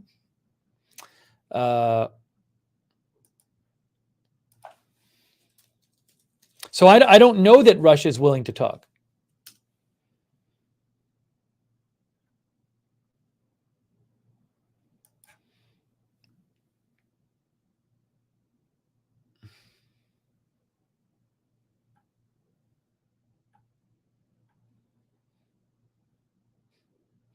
One of our viewers said, Michelle Collett said CNN saying Putin has threatened the International Space Station. I'm not seeing that report. I don't know if he said it sort of like seriously or like kind of as like a, not really serious threat. I'd have to see the exact quote. I don't want to start, because you could imagine him saying it in a way where he was just kind of as a throwaway line. So I will certainly. Here, is this it here? Let's see. Again, I'll let you know if I hear something more about it today. In more detail, I'll let you know. I didn't see the original report, so I want to be careful here and not talk about something I don't have the details on.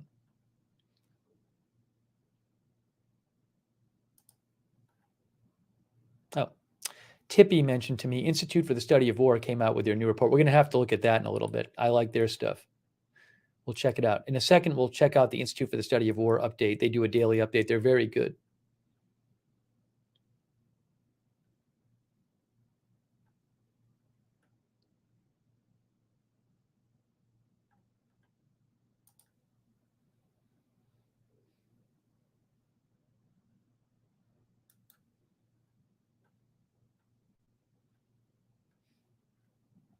So I'm just going through some of the messages people have sent me. It's a lot of messages here. What is this? Miss Wolf sent me this. I don't know about this. Euromaidan PR says huge explosions 3 minutes ago, loud enough to set off car alarms, small arms fire audible in the distance.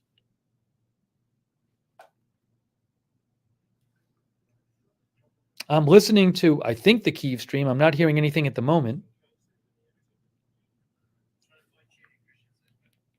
Did you know that? Oh, gee, why is it doing that? Why is it doing that? Come on. It's just not behaving properly.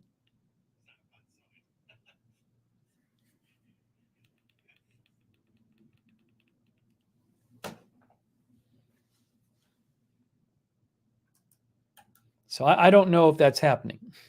I will check other reports of other people who are actually there and see what they say.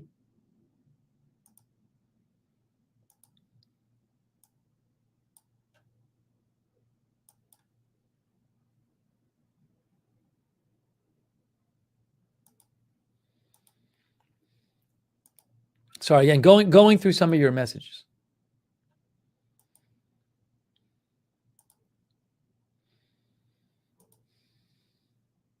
I apologize, I can't get to all the messages. There's way too many messages for me to get to. So I try to look at, when I get a chance, I look at some of them.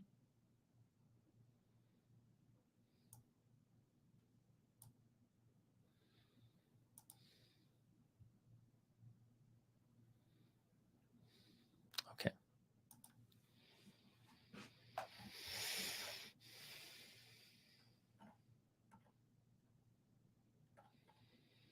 All right. I don't know that I'm going to cover, is the UN Security Council meeting? I don't know that I'm going to cover that. I mean, at a certain point, they're going to say stuff. I might cover some of it, but, you know, I think I'd prefer to just keep giving updates and seeing what's going on. But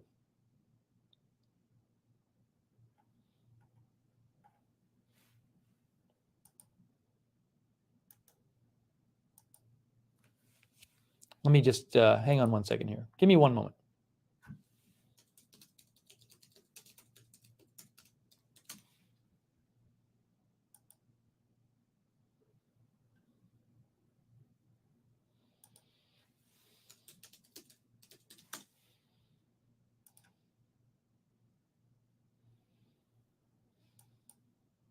Maybe we'll show, maybe I can't show them. I can't show them. I could play the audio maybe from Security Council, but I can't show it. So maybe certain speakers, I'll let you hear what they say. But again, I don't really want to, you know, it's I don't feel like kind of doing an hour and a half of speeches and not doing updates. So I'm checking for more updates. But maybe we'll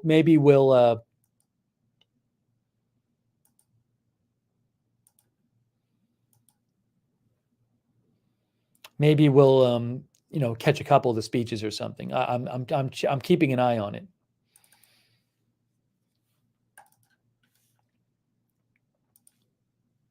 It is it's midnight now. It's 12:01 a.m. Ukraine time. 12:01 a.m. Kyiv time right now.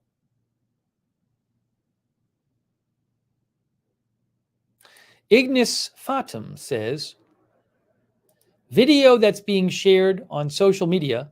Oh, sorry. Video that's being shared on social media from Solomensk district of Kyiv, heavy gunfire heard.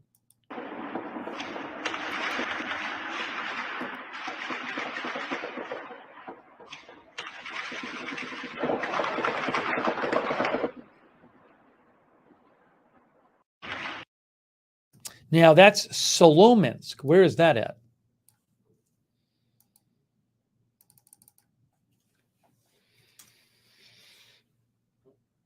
That's not where it is. It's not in Sacramento. Solomensk. I don't know if that's going to work. Solomensk. It's there. That district. Solomansky district. Sirens going off on Kyiv stream. Hang on.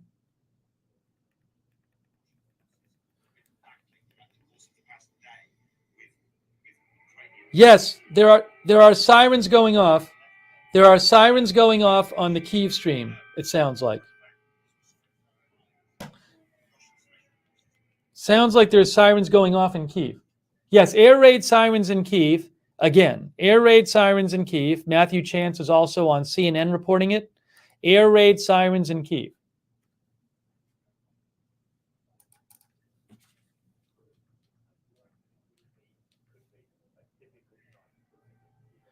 Air raid sirens are going off right now in Kyiv, just after midnight.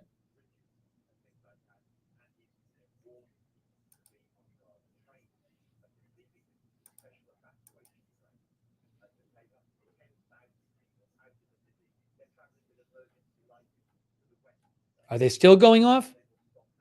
We'll see. They went off for a second.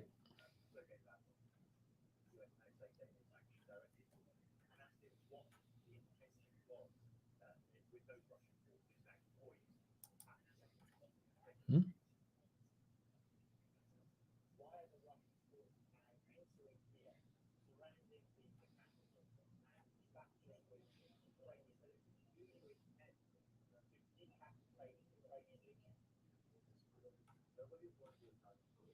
What is this? I want to show you this. I just I saw this. Michael Weiss retweeted this. Michael Weiss, who I think is a very smart guy, he retweeted Dr. Mike Martin. Let's read this. I think there is something very interesting happening.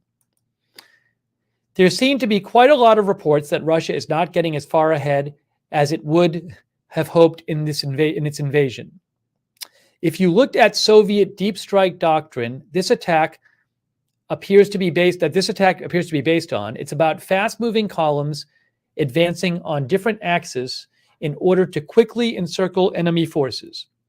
It's about deep fires, long-range strikes, and about having multiple levels of troops, so that successive waves can come forward and exploit any axis of advance that look promising.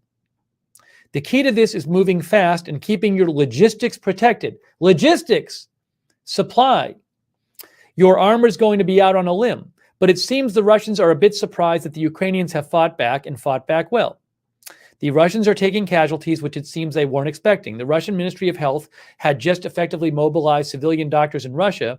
One assumes to deal with the level of casualties being sustained. This makes sense in the following way.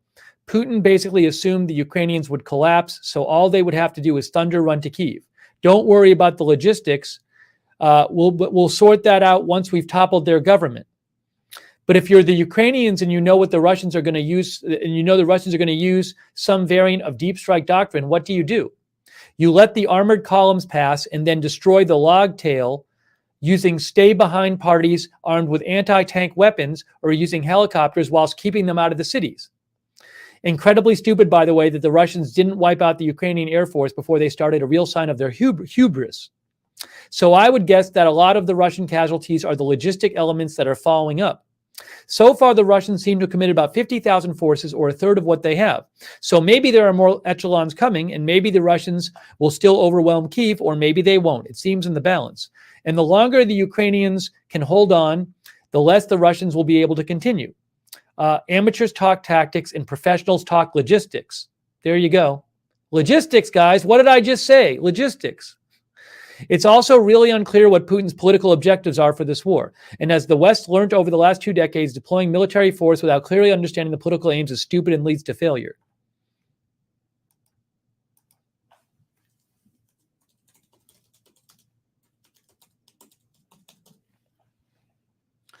That's Dr. Mike Martin.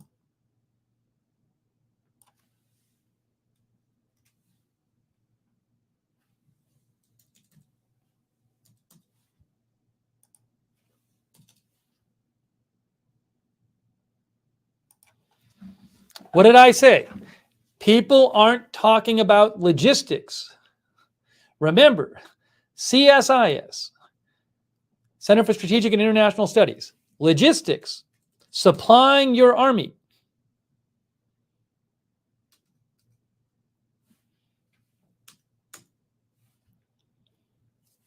Once combat units expend their initial stores of ammunition, fuel, and food, the real test of Russian military strength will begin, including Russia's ability to sustain the advance of a massive mechanized force over hundreds of miles of territory.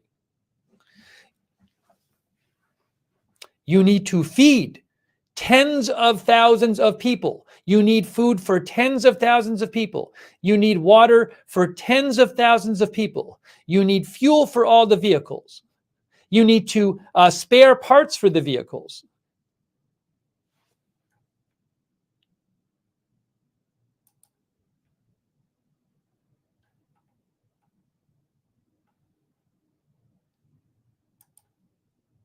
I'm retweeting this. The longer the Ukrainians can hold on, the less the Russians will be able to continue. Amateurs talk tactics and professionals talk logistics. So just something to keep in mind. Oh, he's a visiting fellow at War Studies. He's a fellow at the Department of War Studies at King's College London. Okay. Oh, I got to do this too. Hang on a second here. Hang on. Hang on a second here.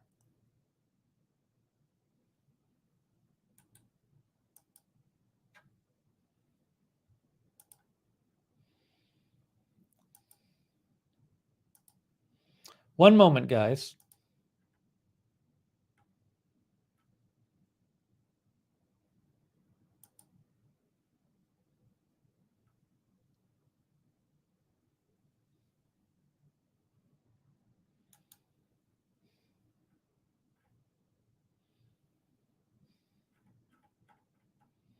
Give me one moment. Sorry. I'm just doing something here.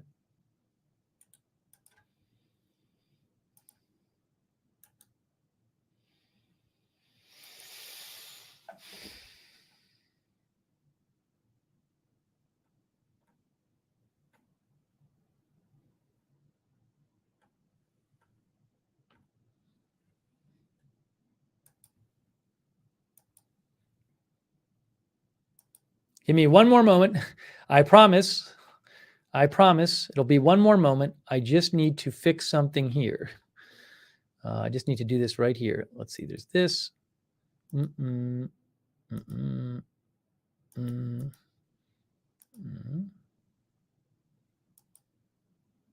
Okay.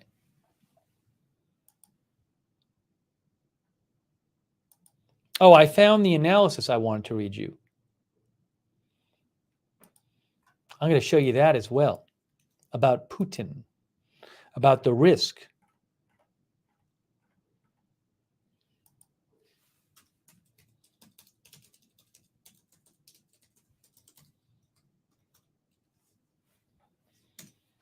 I'm going to show you that. All right, give me a moment. Hey, big thanks to our moderators. I really appreciate it. Oops, I got to plug in my iPad. Thank you to our moderators. They're all volunteers. Thank you, moderators. Linda Belk.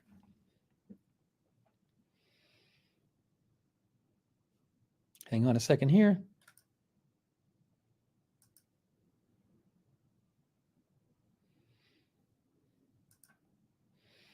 Also, Lexa Fulmer. Thank you, Lexa, for your for moderating. Really appreciate it. Lexa's over there moderating on YouTube. Thank you.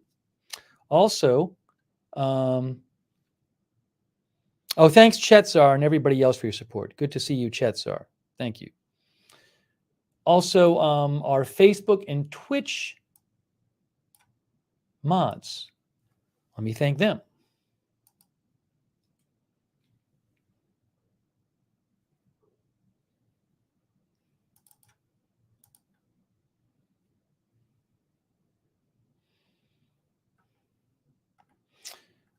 We have, I know Bud Green has been in there modding. Thank you. Also,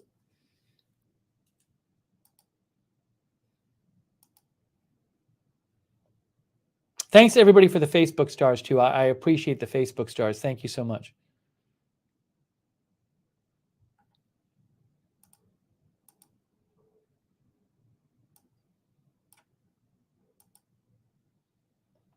Thanks to a moment of lovely, Bastion Girl, Serrero, Duxor, Idaho Star, Mark and NC, Muse, Papa Bear, Schultheis, Skinny Survivor, Toby, and Sully. They're all moderating over on Twitch. Thank you. And real quick, I do appreciate the support for the channel very, very much. That's what lets me do this. I'm not going to, I apologize. With these streams, it's kind of so busy that, and the nature of the stream is such that I'm not doing the thing I would sometimes do, which is like individually thank everybody, someone who makes a donation. But I really do appreciate it. And just so people know that's just so I can do this. I do this full time. I don't have another job. If I did, I couldn't be here in the middle of a weekday covering this all day. So again, it is greatly appreciated. And thank you for letting me do the channel and allowing me to bring you the coverage.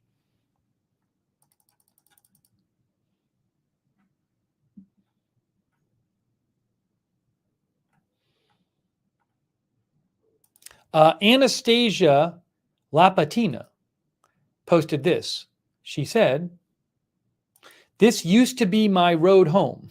Now it's blown up to prevent Russian tanks from reaching Kyiv. I saw this picture yesterday, not posted by her. And the reports were that this was a bridge that the Ukrainian forces blew up to slow down and hinder the Russian forces from reaching Kyiv.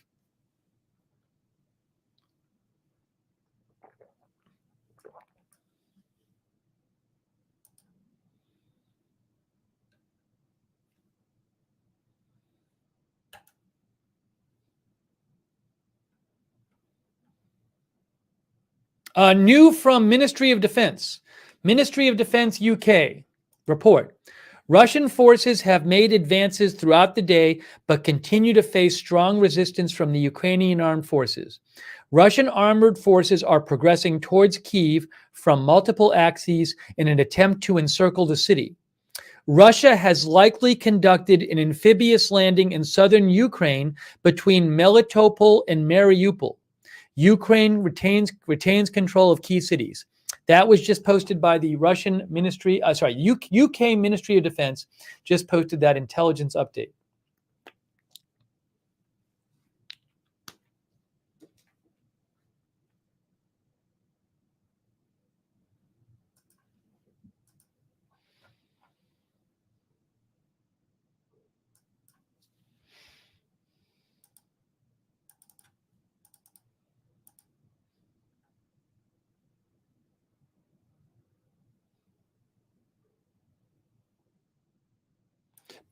What is this? I'm just seeing this. Guys, hang on. Hang on. Guys, I'm seeing reports that Zelensky is speaking to Ukraine. Hang on one moment. Hang on one moment.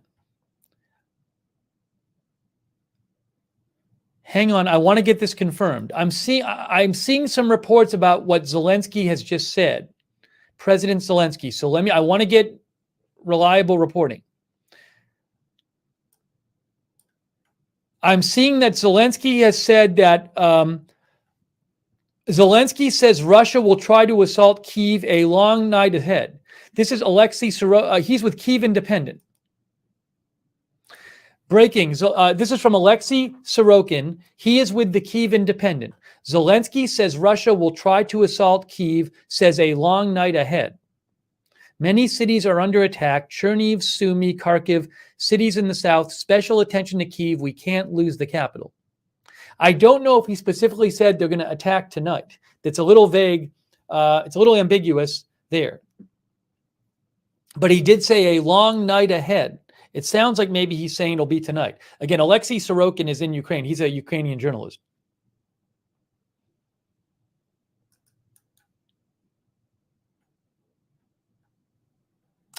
And I'm seeing some reporting about what he said, but I want to just be reliable. Look at this. Konrad Muzika. Interesting. It's notable we're not seeing any images, videos coming from Russian Ministry of Defense showing combat operations missile strikes on targets in Ukraine. It's likely Moscow doesn't want to further antagonize Ukrainians whose support will make it easier when seeking a political solution. Like the Ukrainians are going to support them anyway.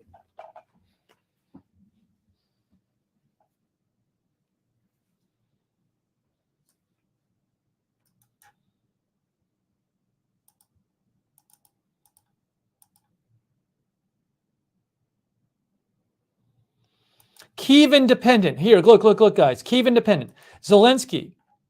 I want to deliver a message to the Russian president. Fights are ongoing all over the country. Let's begin negotiations to stop people from dying.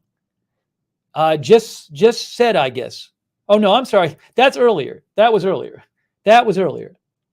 I'm sorry. That was this morning. He said, let's begin negotiations. This was this morning. Well, at 6:55 a.m., that would be this afternoon. I'm sorry. This was 7 a.m. The other one was now. This one here from Kyiv Independent was about 9 hours ago. But the one I just showed you was from now. This is 2 minutes ago. See, that's now. 2 minutes ago. Zelensky says Russia will try to assault Kyiv, says a long night ahead. Many cities are under attack. Special attention to Kyiv. We can't lose the capital. That was posted 2 minutes ago by a Ukrainian reporter, Alexei Sorokin.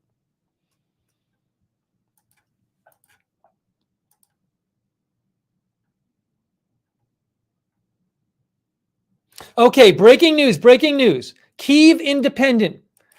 Zelensky speaking, I guess, in the last few minutes. This night they will launch an assault. The enemy will use all of their power on all fronts to break our defense. This night we have to stand our ground. The fate of Ukraine is being decided now.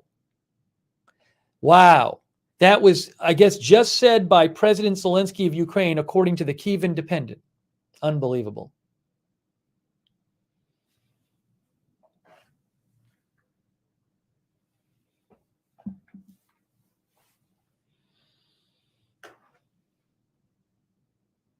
Sirens again. People are saying there are sirens. Hang on.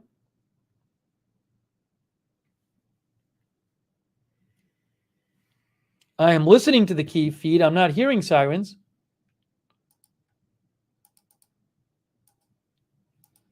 I have the Kyiv feed on myself.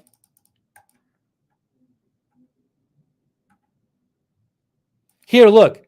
Here he is speaking. Zelensky, Russia will try to break our resistance with all its might. Tonight the enemy will begin storming us. We need to withstand them. Alec Loon. Абсолютно відверто. Ця ніч буде більш тяжкою, ніж день. Під ударом багато міст нашої держави. Чернігів, Суми.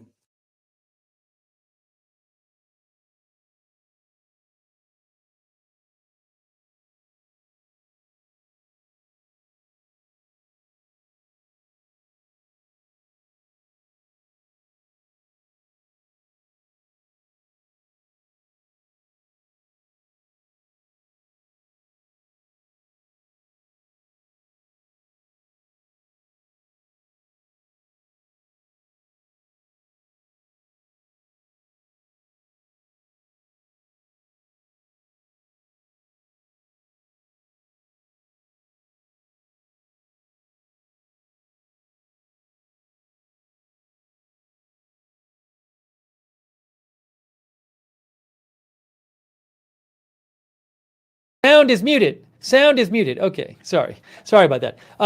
What I was saying is, people were saying check the BNO update. Well, I checked the BNO update. It's the thing we talked about 10 minutes ago. We told you this. Intelligence update, UK Ministry of Defense. Russian armored forces are progressing towards Kyiv from multiple axes in an attempt to encircle the city. We discussed that already.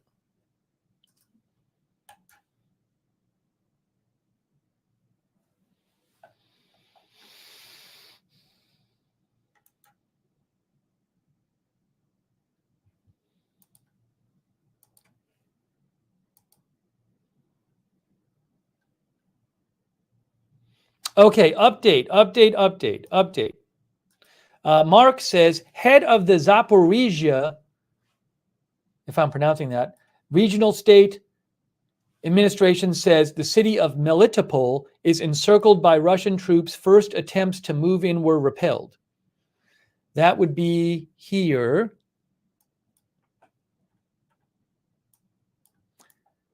Melitopol, down here in the south.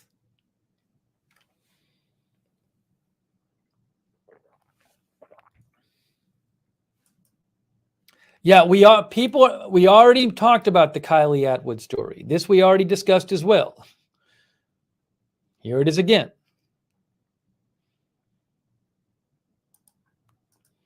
The Biden administration believes that Russia will threaten to kill the families of Ukrainian soldiers if they do not surrender, a U.S. official says.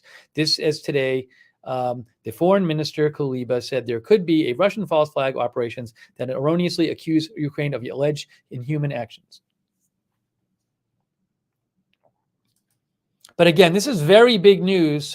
President Zelensky, tonight they will launch an assault. The enemy will use all of their power on all fronts to break our defense. This night we have to stand ground. The fate of Ukraine is being decided now. All right, give me one moment, folks. We are going to keep bringing you live breaking news coverage of the latest developments from Ukraine. I need to take a very quick break. 2 minutes. I'm coming right back and we'll continue our live coverage.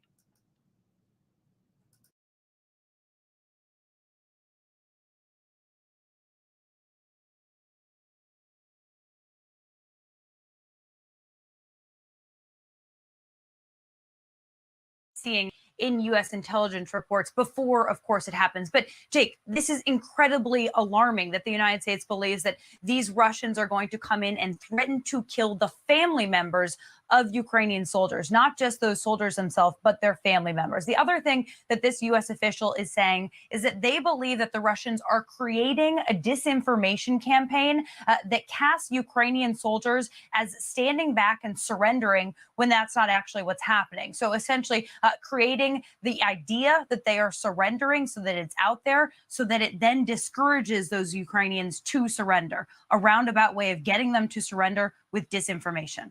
The Kremlin also is saying, and again, we have to everything they say. We need to think about the fact that they lie as a professional purpose. But the Kremlin is also saying that they're ready to talk with Ukrainian officials in Belarus, specifically in Minsk. Is there anyone in the Biden administration who thinks that offer is an actual, sincere offer?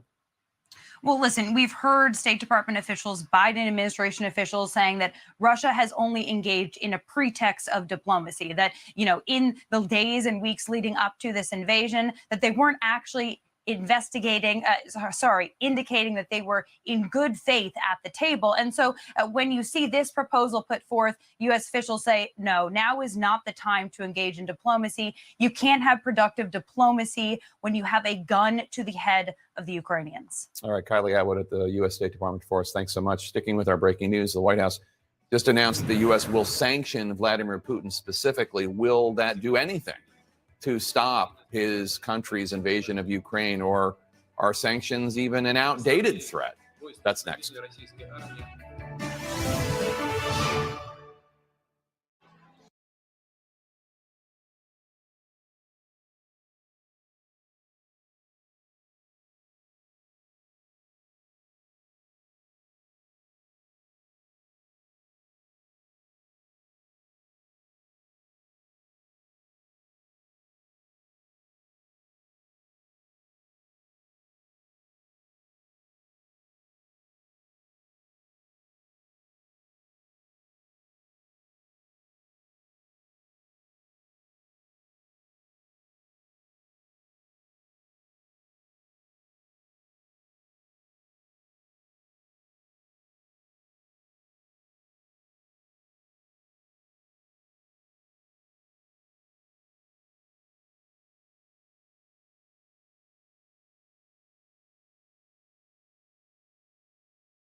That was a little longer than 2 minutes. I apologize. I actually got a little food.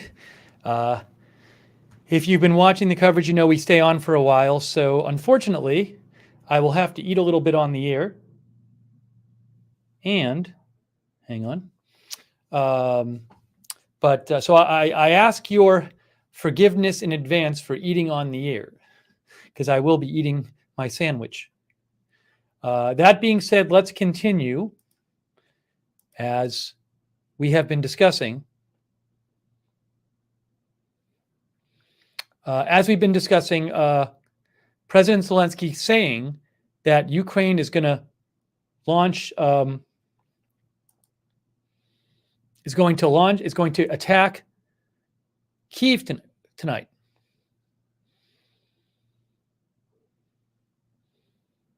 So, very scary situation here.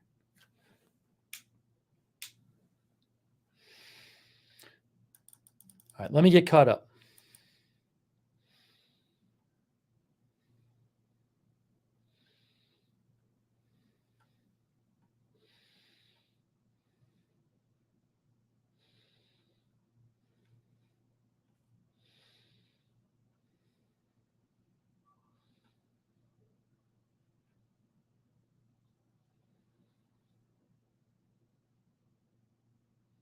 What is this?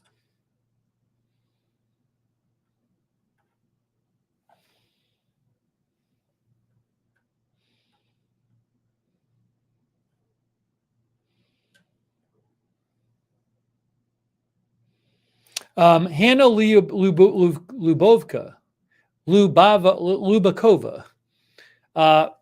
gave this summary of what President Zelensky said. The night will be harder than the day. At night, they will attack.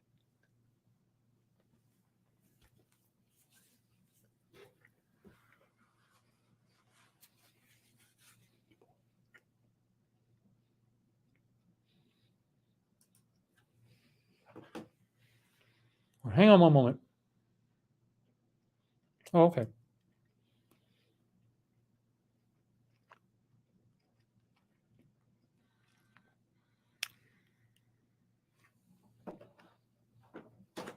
So again, I apologize for eating on the air. I hate doing it, but I don't really have a choice.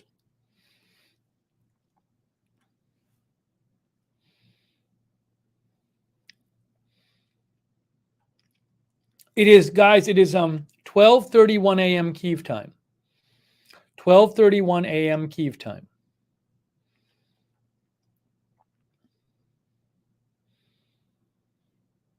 You can see here Oliver Carroll. President Zelensky says Russia will try to take Kyiv tonight.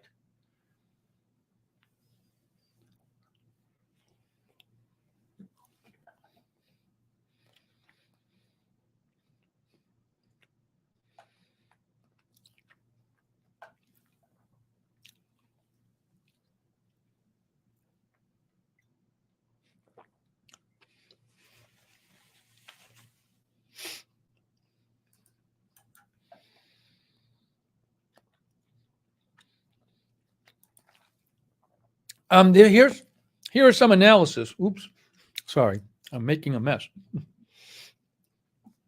I apologize. Here are some analysis from Konrad Muzica. So you can see here, Ilya Ponomarenko, presidential press secretary, says Ukraine has agreed to have talks with Putin. Right now, the sides are choosing the time and the place. I most dearly hope they're doing it right. Konrad Muzica says, I think it was Ukraine who requested these talks. If so, this tells a lot about the Ukrainian defensive preparations.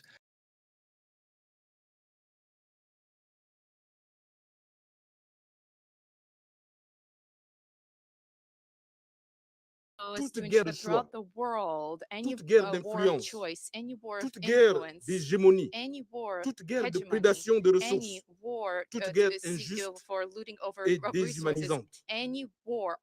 La scène internationale ne doit pas refléter l'image d'une jungle dans laquelle les nations sont soit chasseurs, soit chassés.